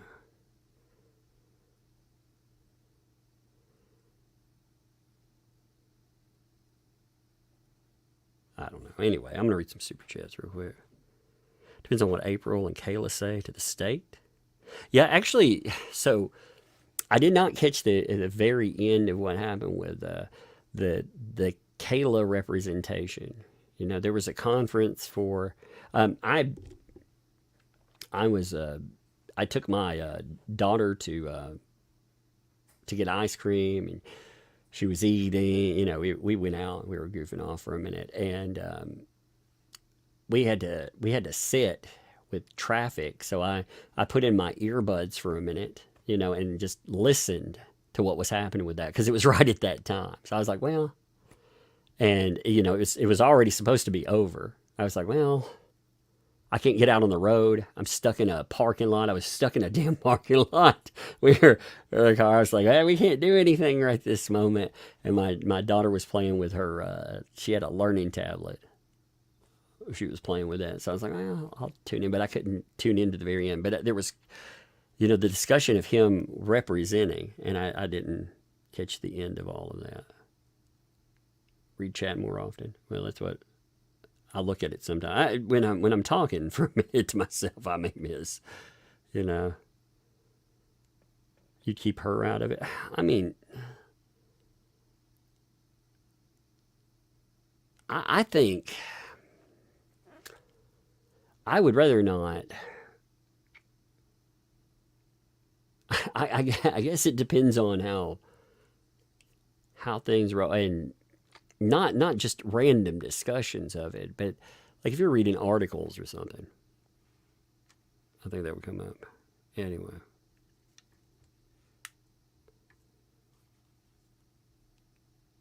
Sound very kind.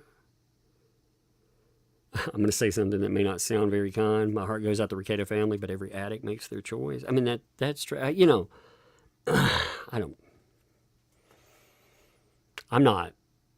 I have a lot of empathy for addicts. I mean, all of us have had our own. I mean, everybody. I think everybody also. Many people have probably walked that line where you could have been that. You know. But you ended up, you may not have had access. You may be one of those people that can turn it off. But I watched a stream the other day where somebody asked, how many of you people have ever done X substance? Asking about a specific substance with relation to this.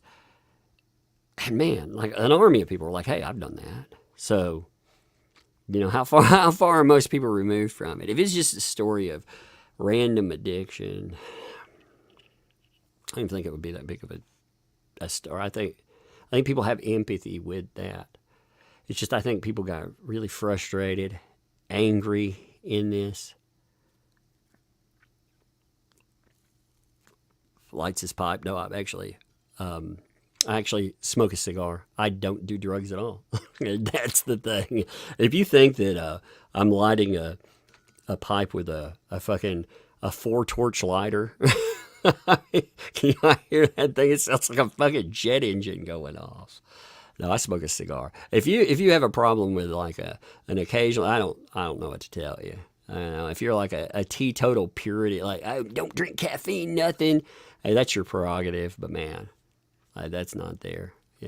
Drugs or anything. None of that. Nothing for me. Do anything. Because I'm not one of the people that can do that. I have to be clean on it. I have kids, man. I can't be doing just. That's not something that I can do. But yeah, I could smoke a fucking cigar. I like a cigar. It keeps me calm too. Yeah, cherry Coke. Sometimes actually Fanta. I like Fanta for some reason.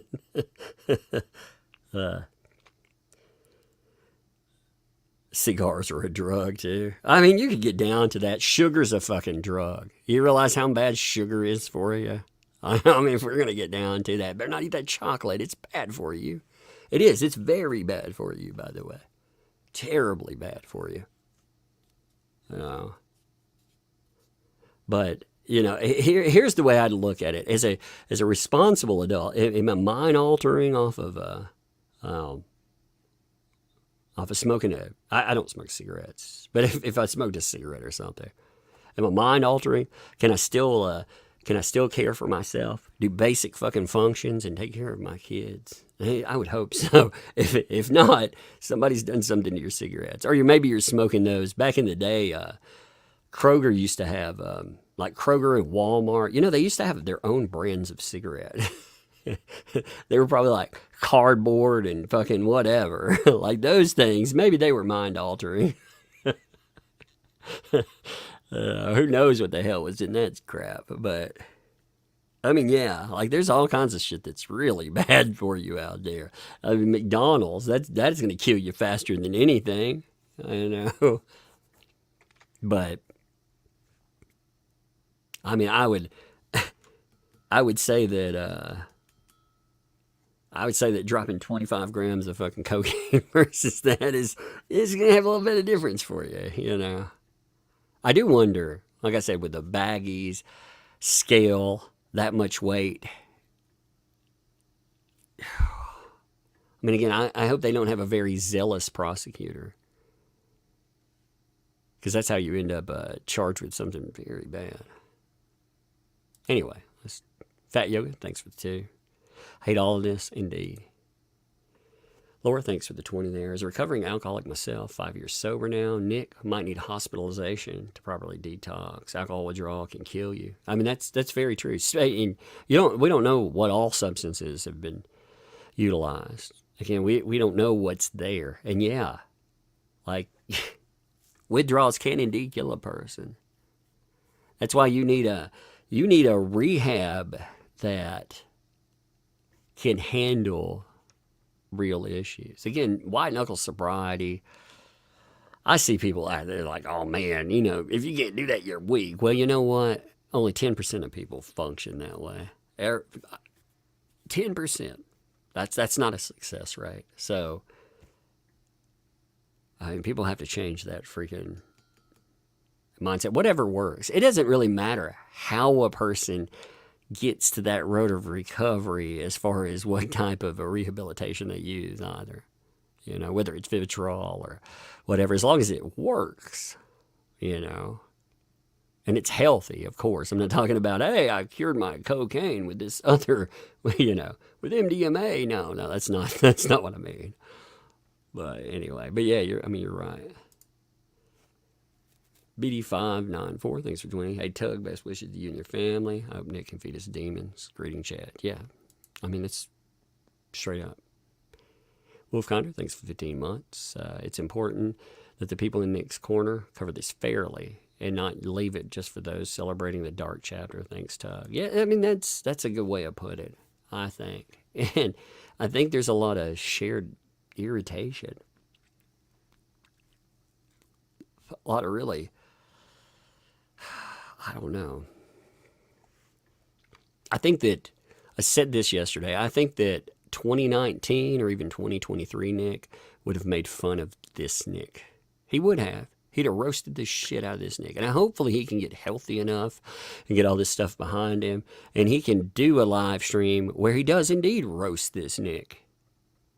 Like he can do his, he can go through this and just laugh at that and diffuse this whole situation. That's what you need. We saw the Tom Brady roast recently. Man, you talk about coming back and coming back big. That's how you could do it. I mean, you could have, there's a lot of room for a comeback. But there's a lot of work that needs to be done before that even comes up. Yeah, I think there's a time for it, is what I mean, for sure. Graham, thanks for the 10. Thank you for stream last night. You and Megan both made me proud to follow your coverage. Been following you since depth. I'm grateful for what you do, Tug. Thank you. I appreciate that. Yeah, I don't know. I don't think there's going to be a lot more. Like this is not a case with daily coverage either. We had the details. We had last night, there was a discussion. We had the details that came up because we actually had that. And there may be a talk down the road about something. But I think heading off the media and putting out what actually happens. Again, I'm not talking about, that was media covered, but they were putting specifics out there. Let me take this shit down. I didn't notice what's in front of me. But that article, with their article, again, talking about what was in the charging note. He also, just a note too, that can be, the judge can read that to him, and he was like, no, I don't want that. So he skipped that over. So as far as in the court, that wasn't read. He was just trying to, get that, move forward quickly. Rammer, thanks for the 2. I watched the arraignment. 25 grams of coke. I know, that's crazy. That's a lot of cocaine. I mean, again, that's a lot of cocaine. Hitting an 8-ball, 3.5 grams. So, Thunder Anderson, thanks for the 5 there. Hopefully this is a wake-up call. And his rock bottom, yeah. Yeah, because this doesn't have to, people were like, well, he hit rock bottom. No, not necessarily. I hope it is his rock bottom. Because you can fall farther. And I hope to God. I mean, honestly, maybe this sounds mean, but I hope like not just the arrest is a wake-up call. I hope there's some public shaming in it, because maybe that's a wake-up call too. Because Nick publicly shames fucking people. And you want to cover content, you don't want to be content. You know, when you become content, maybe that should be a wake-up call, right? Again, that's not to be a dick to say that. I hope it's all a wake-up call in some way, because I would much rather the person that hears that, I would rather them be mad and get over it later on, or maybe seethe a little bit, you know, it's something, but get better than just fucking pretend nothing happened and it get worse. And I think, Nessa, hey, thanks for doing chat now. I didn't today. I know. I just didn't even mess with it. Scott, thanks for two. When Nick representing himself, he'll get the chair. I mean, he has not done well representing himself sometimes, but I think some of the stuff, like again, issues that he's had recently, he shouldn't represent himself anyway. That's an ignorant fucking way of going about something. You get someone else, you get the best representation possible. But you put yourself in the best, you want to be the best client possible, right? I mean, that's another thing. As a client, you need to, as the person sitting in the fucking, in the chair there, the person that could possibly be sitting behind bars, you want to do your lawyer a favor. You don't want to just, you know, go out there and add on the added stress. You want to focus on making yourself the person, the best presentation of that. And if something's going to anger somebody in the courtroom, let another lawyer do it. You know, if there's a fight or an argument about something, or there needs to be some negotiation or whatever, take yourself out of that equation too. I you know, because again, you don't want somebody being like, I'll show you, I'll show your lawyer. You know, I hate that guy. He's a hard hitter, but you know, because people look at defend it a lot differently if they're out there like pissing off like a prosecutor. You don't want that, or a judge. You know, again, you focus on yourself in that moment. Get yourself to that place. Tim Davidson, thanks for the two. Got here late. Why were the cops notified? Again, somebody walked into, I don't know what particularly happened on 5/16. I don't know why that specific date, okay? That stuck out to me right off the bat when I saw this morning. So there was a police report that came up, but the date on the police report, 5/16, somebody came in person. They discussed this in person, and they went in and talked about child abuse or neglect. And again, when you're looking at the charges, that is, you know, again, neglecting a kid, not giving them their basic needs, having them around like this. Again, living as an addict, not supplying what a child needs.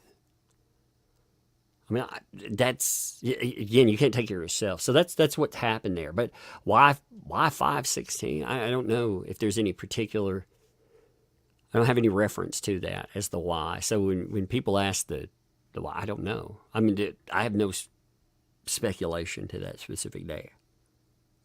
You know, I don't know.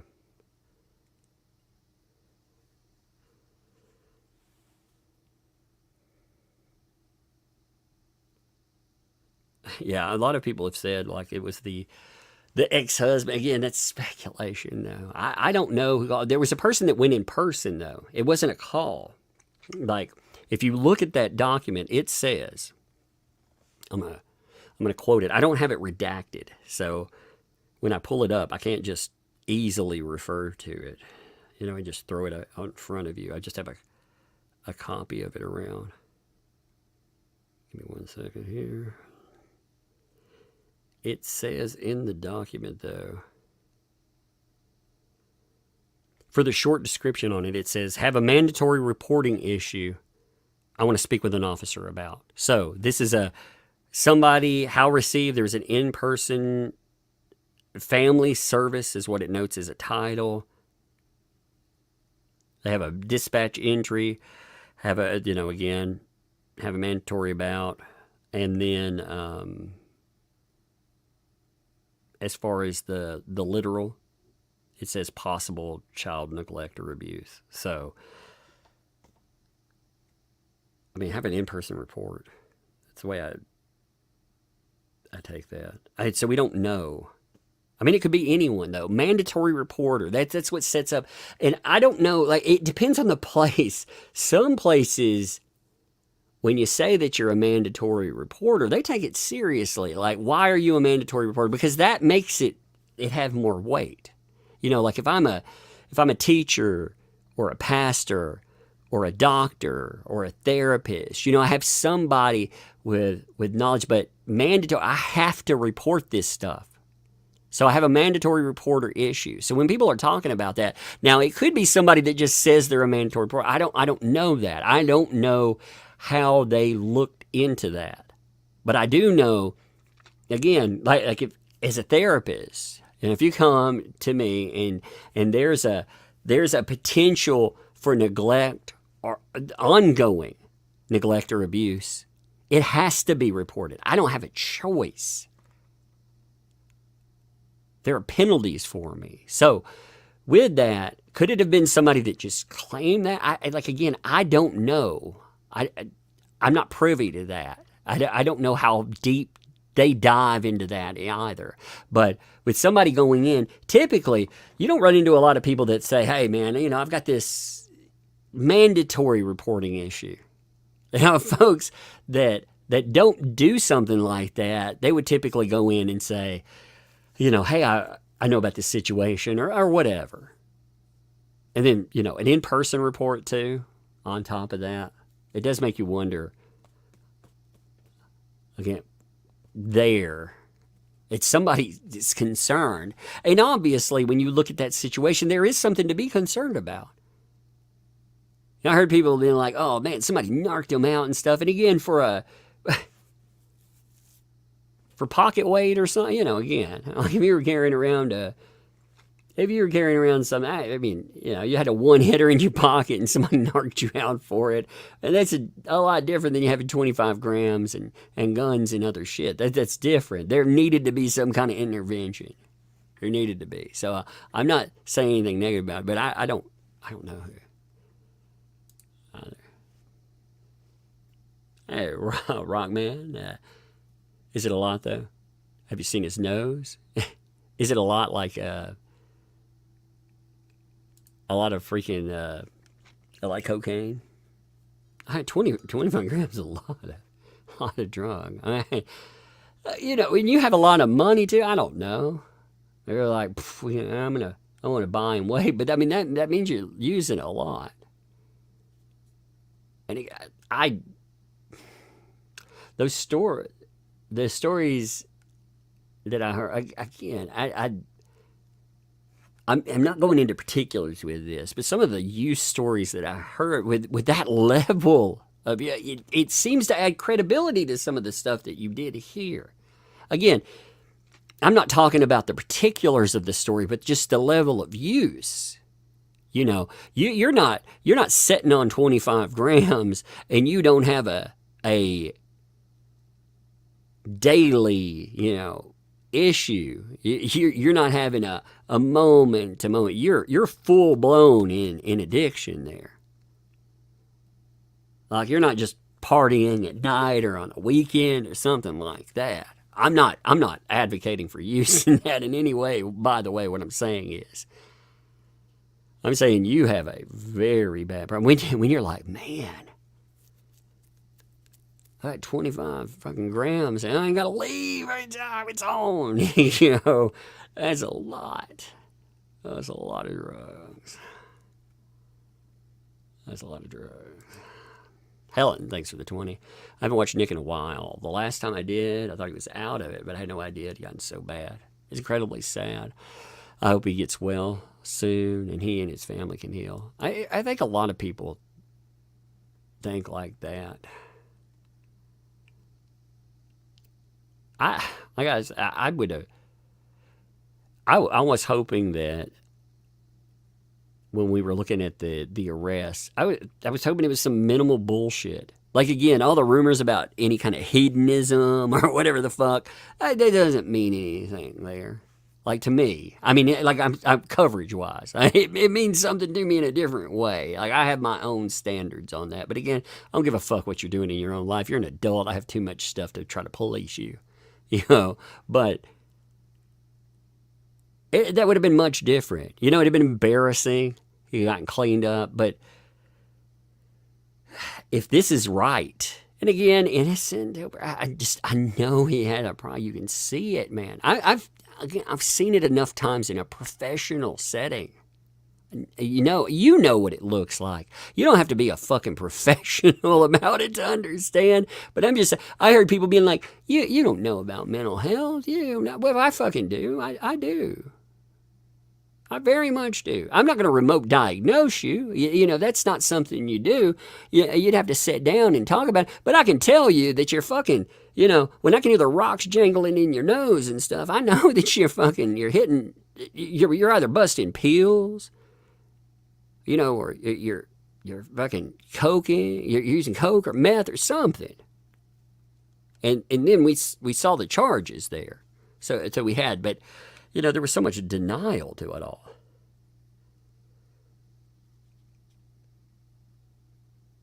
Mainlining it. Well, they mentioned injuries. I do wonder, again, black eye and injuries, I just wonder what that came from. That stuck with me, but I haven't seen any report of track marks or anything yet. And again, that's sometimes detailed, sometimes it's not detailed. You don't know. I mean, we did hear him, like, and we've definitely heard it. Massa, thanks for 16 months. Hey, Tug, mods need some help. Slow down. I didn't today. I apologize, mods. It's my fault, but I don't know. I just let it rip. I don't know. I also wanted people to be able to vent or, you know, tell me to fuck myself or whatever. Some people need that. You know, catharsis. If it makes you feel better to yell and, you know, like I said, just to let whatever out. I get it. I feel like I'm kind of trying to do that with these streams a little bit too. Remington, thanks for 5. If you get back to the internet, do you think it could be safer for him to be a co-host instead of solo stuff? Not necessarily. I mean, he's definitely, okay, let's just say everything goes great for him. He's going to be monitored. He's going to be tested. But he's going to have to change this setup. You know, and everybody's going to understand. You know, the law-splaining the interwebs, drinking, and, you know, casual drinks, all of that, it's just got to go. You've got to change. When you're cleaning up your life, you change everything. You sweep it out. And he's got that base, so could he come back and solo stream? Sure. I think the first stream shouldn't be solo. I think, again, the best way to come back would be to come back hard. Like, he comes back for real at a place where he is confident and structured enough that the old Rekieta never personalized anything. The closer to us Rekieta did, because he had this thing.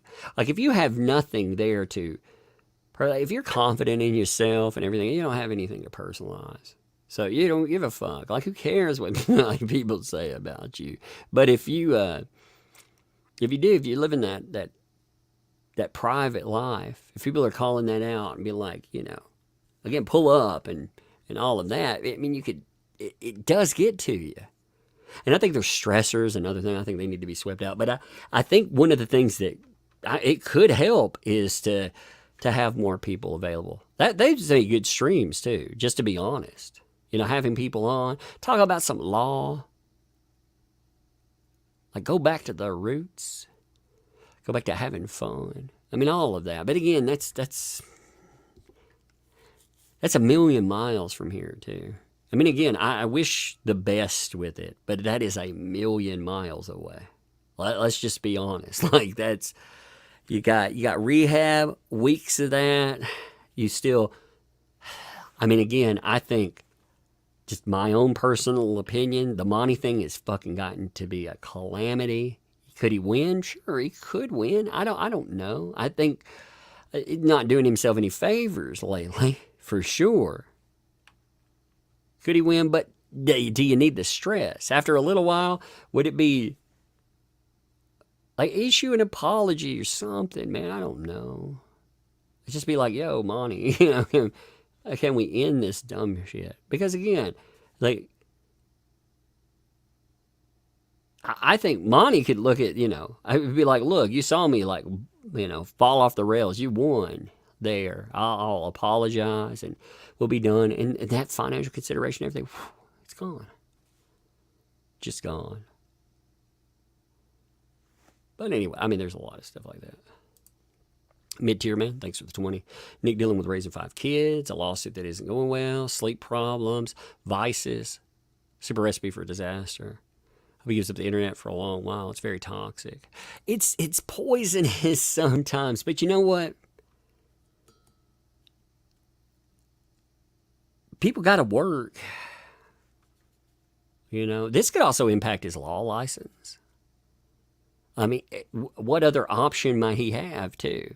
I mean, the internet's the best job I've ever done. I work another job too, but this supplements for my family. By the way, you like the channel, sub, donate, whatever. You know that drill now. But I have 2 kids.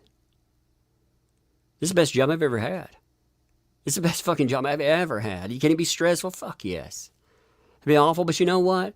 So was chopping fucking tobacco down when I was a teenager and fucking, going out and building barn, throwing hay. That's awful. That's hard work. Working at a plastics factory. That's hard work, Like dealing with people like in crisis mode all the time. That's difficult.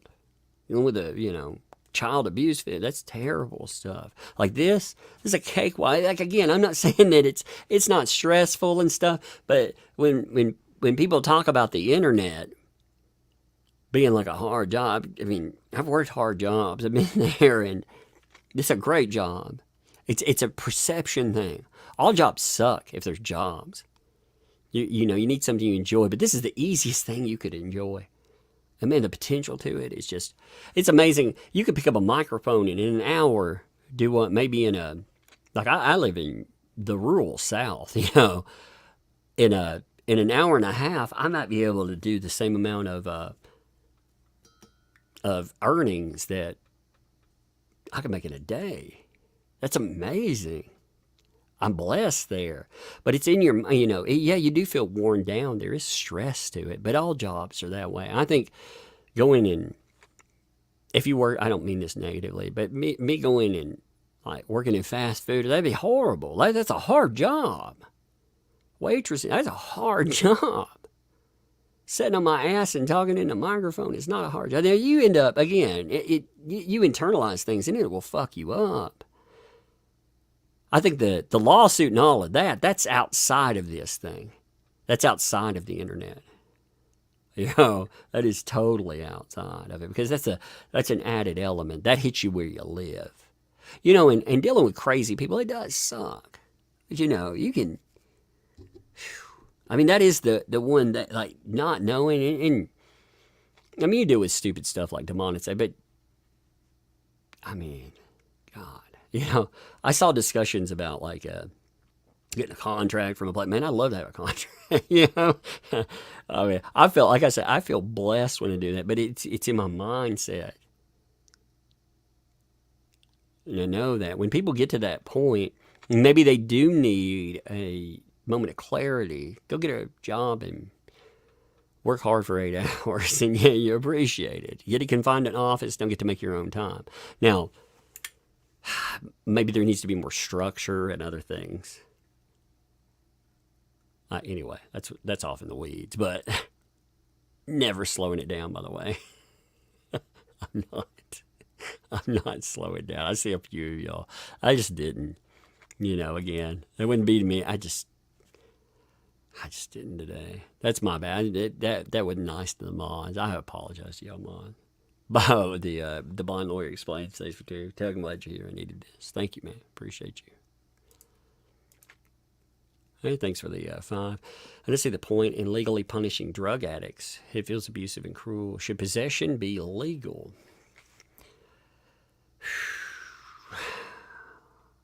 Are we talking about just all possession, all drugs? I think you get into... I think we have a problem here that we're not controlling. I don't think the way that we've handled situations with our war on drugs is hell, but that's a different conversation. I do think that the system should be geared toward repairing first. If we're only talking, we're not talking. If we're just talking drug use, we're not talking about any other damage around there. Again, you didn't do something crazy, rob somebody, beat somebody, abuse some people, whatever. We're just talking about pure being an addict. That's it. I think there are better ways to spend our taxpayer money than locking up. I think it's cheaper to go out and put them in a rehab. And again, that's why I was talking about Vivitrol earlier. It's much cheaper. Which it might. Hey, Tug, hope you're doing well. Lesson take from this situation, the best way to avoid downfall of addiction is not to engage in addictive behaviors to begin with. Yeah, I mean, that's very true. It's easy to say, too. I mean, honestly, it's easy to say access. It's easy, especially things like alcohol. Alcoholism is so insidious. Alcohol is a terrible drug, in my opinion, one of the worst out there because of availability. See, that's what the whole discussion of legalization. Alcohol, man, look at the fucking alcoholics. We've legalized that. Like there's a huge flaw in the argument when you look around. How did legalization of alcohol? How does that work out? Again, I'm not saying take away alcohol. That's not what I'm noting. I'm just saying, if you look at it, there's flaws. There's some serious flaws because we don't have any bad. Like, oh, I'm having a problem. And like I said, the availability doesn't become an issue, and alcoholics can be some of the worst. The behavior, like you're so out of it, and like some people are great drinking. They're like, oh yeah, it's great, fun. Some people are horrible. Some people are mean, nasty, violent. So, yeah, I mean, I don't know. Evil befall. I thank you for that. 25 months. Then the top hat. Thank you. Dragonite, thanks for the 5. Tug definitely planning all that stuff in Nick's house so he could sneak in and steal the cat picture in the Xbox fridge. I had been watching that cat picture. I actually wanted to know about the ceiling. The ceiling cats, I'd heard a few things about those. I was like, I wanted to know if they were real or not. So, Tug's him. Thank you for the 2 there. This probably saved his life. I think it did. I think that anybody argues that it didn't, like, wasn't watching the guy deteriorate. I don't think anybody that says that if you could look in that live stream, I've seen people be like, what's wrong? It was just a drinking stream or whatever. And again, I've been part of plenty of drinking streams, so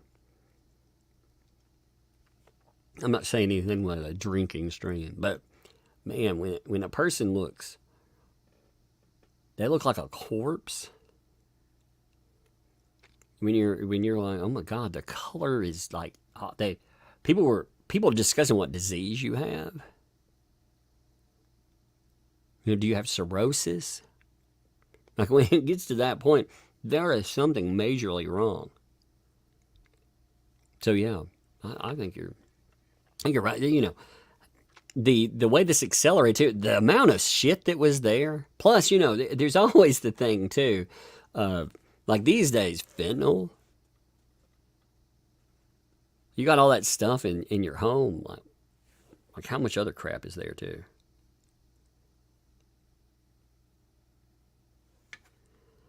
I got an SS lawyer tell me I need to get on pain pills or the judge won't grant me. I said, too bad.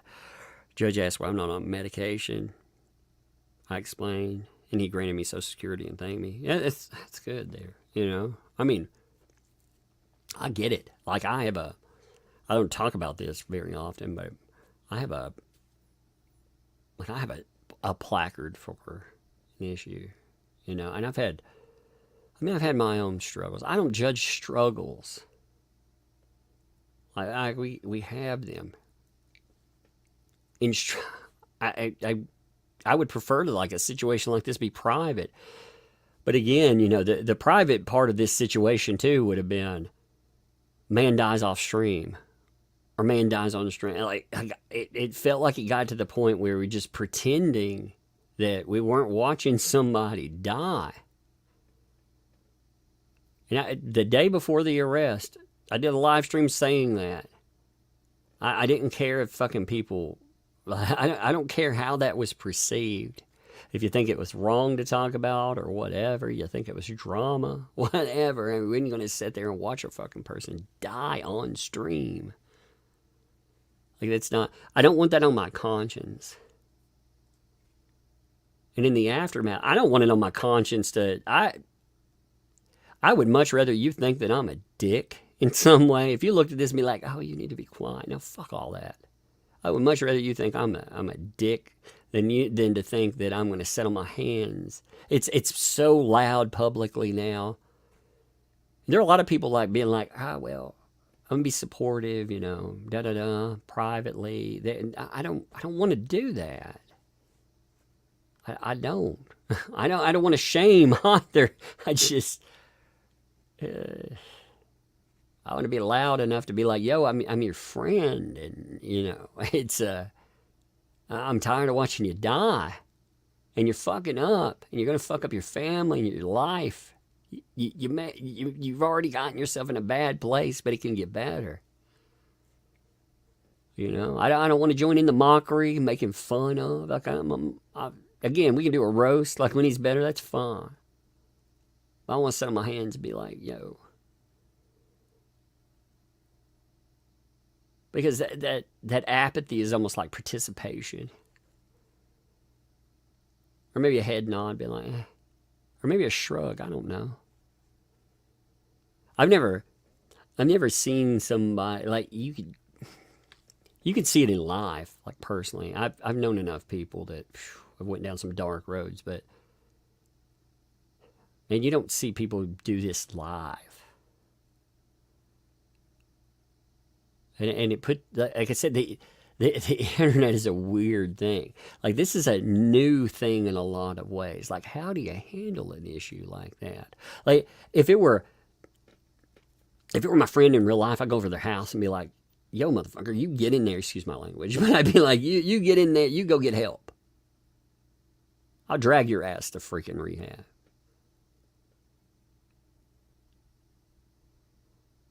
It's different with that. If I walked over to somebody's house there, I'd be crossing a boundary too, dragging them over. But online, how do you cross that boundary? Well, you get very vocal about it.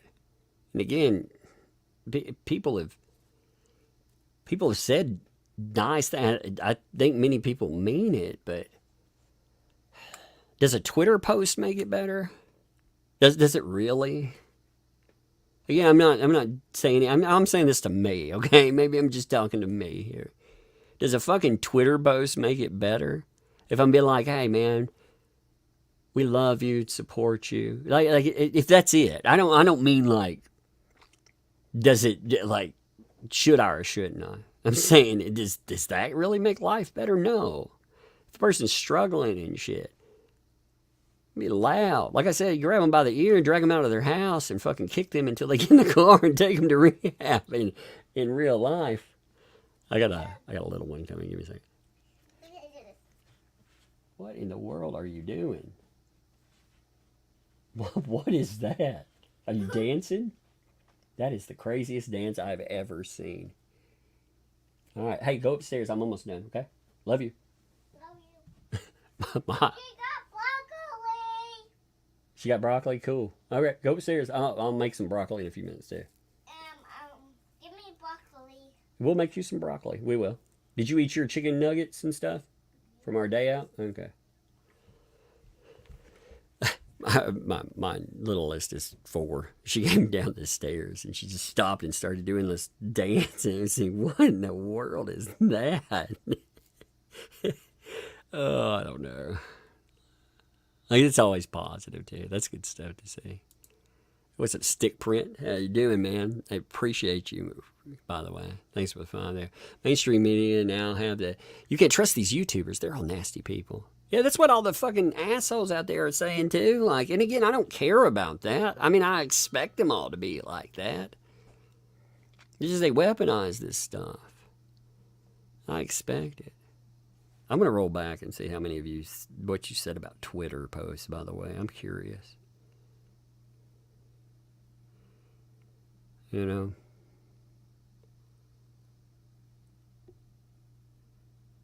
I am.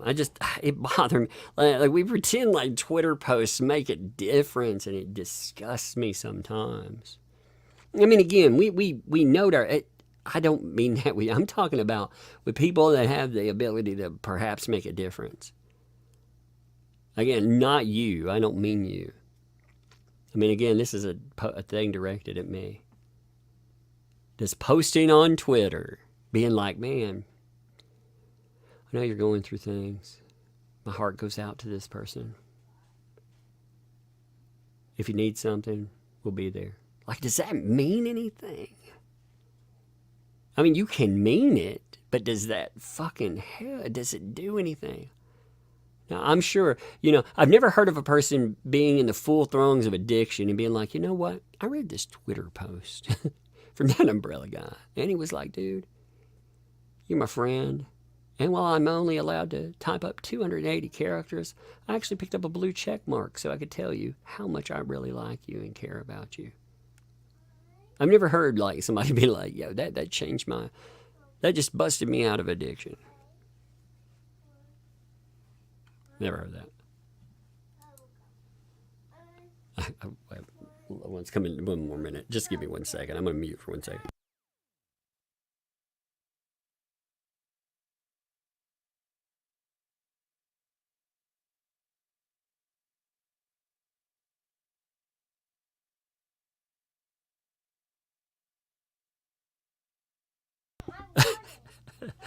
You gotta go upstairs for it first. I'm sorry about that. My Laura is like, I got her some bubble gum today. She's like, I love bubble gum. Can I have that piece? I was like, I'll have it. I'll get it in a minute. So I'm about done. Peaks Legacy, thanks 20. I'm just heartbroken and depressed by this. I've been careful about making internet people my heroes, but I just think a lot of respect for him. Gonna get a y'all from you? Y'all, I'll give you one there. Another word is your true weakness. Yeah, I don't want anybody, like, man, any of us, like, we're all flawed, fucked up humans in our own way, man. I have my own problems. I don't want anybody looking up to me or anything. I'm just a person with a microphone. I don't have a face.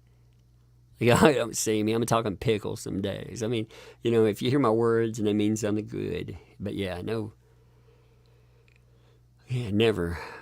No heroes, man. If you want a hero, look at actions like, I'd rather you look at some person at St. Jude's, like, helping out children, burn grafting or something. That's a hero. People with microphones. It's a weird world. And we're all flawed. I mean, I think it's a lesson. We're flawed, like no matter who we are. We have our flaws, and some flaws are really bad, because they need to be fixed right in the moment, But don't give up on people either. Don't give up on yourself either. Playing Q Queen, I think 35 months. Hey Tug, praying for Nick and family. Indeed. Hey Virginia, thanks to. Did you see that ran over a woman during live? Oh, YouTuber that? No, I didn't. I'm going to look that over. That's crazy. Fox 9 used her post for the report. Did they? Well, I'm not surprised. They were looking at, actually, Tim posted to,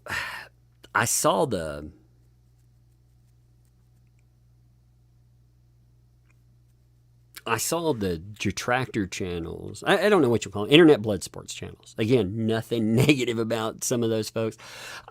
Some of them, like again, Andy Worski, for example, like when I first started, was very supportive of what I did. I've never been in internet blood sports. I never have been part of that. But friends that I've had they overlap into that. They overlap into whatever you call that now. I don't know what they call all that now. Whatever they call that area. But many folks in there have been more than supportive. Well, like I said, Andy Ward, fucking Ethan Ralph. I mean, a bunch of people have been supportive. I've never had a problem with them. Ever. I don't ever want to have a problem with them either. So I don't mean anything negative there. I just, the thing that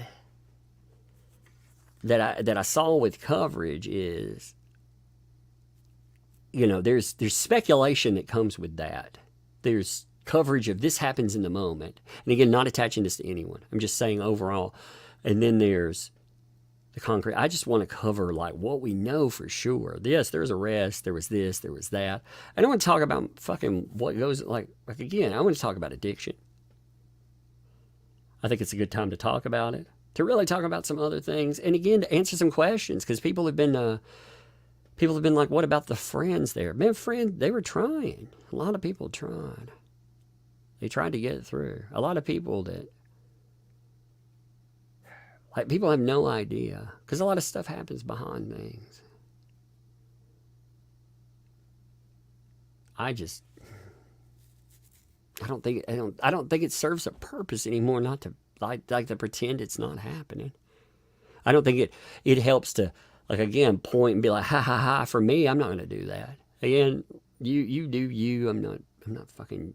I don't care what you do. I don't care. But it doesn't help with me. But I don't want to pretend it's not. I don't think that's healthy. I think that it was good that a lot of people talked about that yesterday, and they will today. Mr. Medicare is going to end up talking about it, I think, Saturday or Sunday, one a day. That'll be insane. Whew. Mr. Medicare, that live stream, by the way. Mr. Medicare, I said this yesterday. Nick told me one time, and I thought this was good. He said, if Mr. Medicare is covering you, maybe you should look in the mirror because you're fucking up. We were talking about, I don't remember who we were talking about. And I thought that was a good statement. I thought that was a very good statement. Like, I never, ever, if I'm messing up and I see Medicare coming near me, I'm gonna be like, no. In fact, there was a thing in Weeb Wars where this one guy that said he was going to do a walk by on Nick's house. That was fun and fucked up time. This guy said he's going to take a crossbow and walk by Nick's house. I mean, it's just crazy stuff. But Medicare got near it. And I was like, oh, no. Not because I don't like Medicare. I mean, man, he's funny. But you know what? That dude is a fucking verbal flamethrower. And right now, with him covering this, I would hope that'd be a wake-up call. Even if he was really nice in the chat, though. He wasn't mean or vicious. He wasn't nasty. He wasn't encouraging. I think it, like, in a negative way, I mean. I thought there are a lot of people, it shows like people are the man's friends. But, man, when you get in that radar, I mean, you are making a mistake. You're making a big mistake. You're just messing up. It's some introspection. If you don't think you're messing up, maybe watch the coverage of that. And again, you're going to have detractors. But, man, like people like, good God, when that dude, oh, man, I fear those. I'll be honest, man. I never want to I would never want to be ending up in coverage from any of that sphere if I'm fucking up. If I am, again, I've got a Kiwi thread. Like 40% of it's right, 60% of it ain't, and that's okay. Like anybody can go on there. You know, detractors, people that are correct, not correct, it's fine. That's different. That's a different thing. You know, that's an open platform with people talking about you. You know, but if it's someone like a medic or making a show out of you, that could potentially burn you down. But you may have already burned yourself. Again, I think all those people would come together, though, and rebuild. Anyway, I'm going to get off that subject. It's just crazy when I think about it. What a difference from 2019 or even 2022 in some of the discussions there. Robert Downey Jr. quit drugs because of terrible Burger King burger, apparently. Anything's possible. Well, it's true, too. By the way, love you, Tug. I mean, it is possible. That'd be something, though. Oh, my God, this burger's so bad, I'm going to quit using substances. That's a bad burger. Dom, thanks for the 20. Hey, when a little umbrella comic art coming out? We've started delivery to the distributor. In fact, I posted about one box had already arrived, but they're starting to mail to the distributor. So then they'll just package them and send them. You know, they're coming in from that. So good question. They will. It's taken a hot minute too. I know it's been a long moment, but finally there. Finally. KB, thanks for the vibe. Did Nick get out on a personal recognizance bond?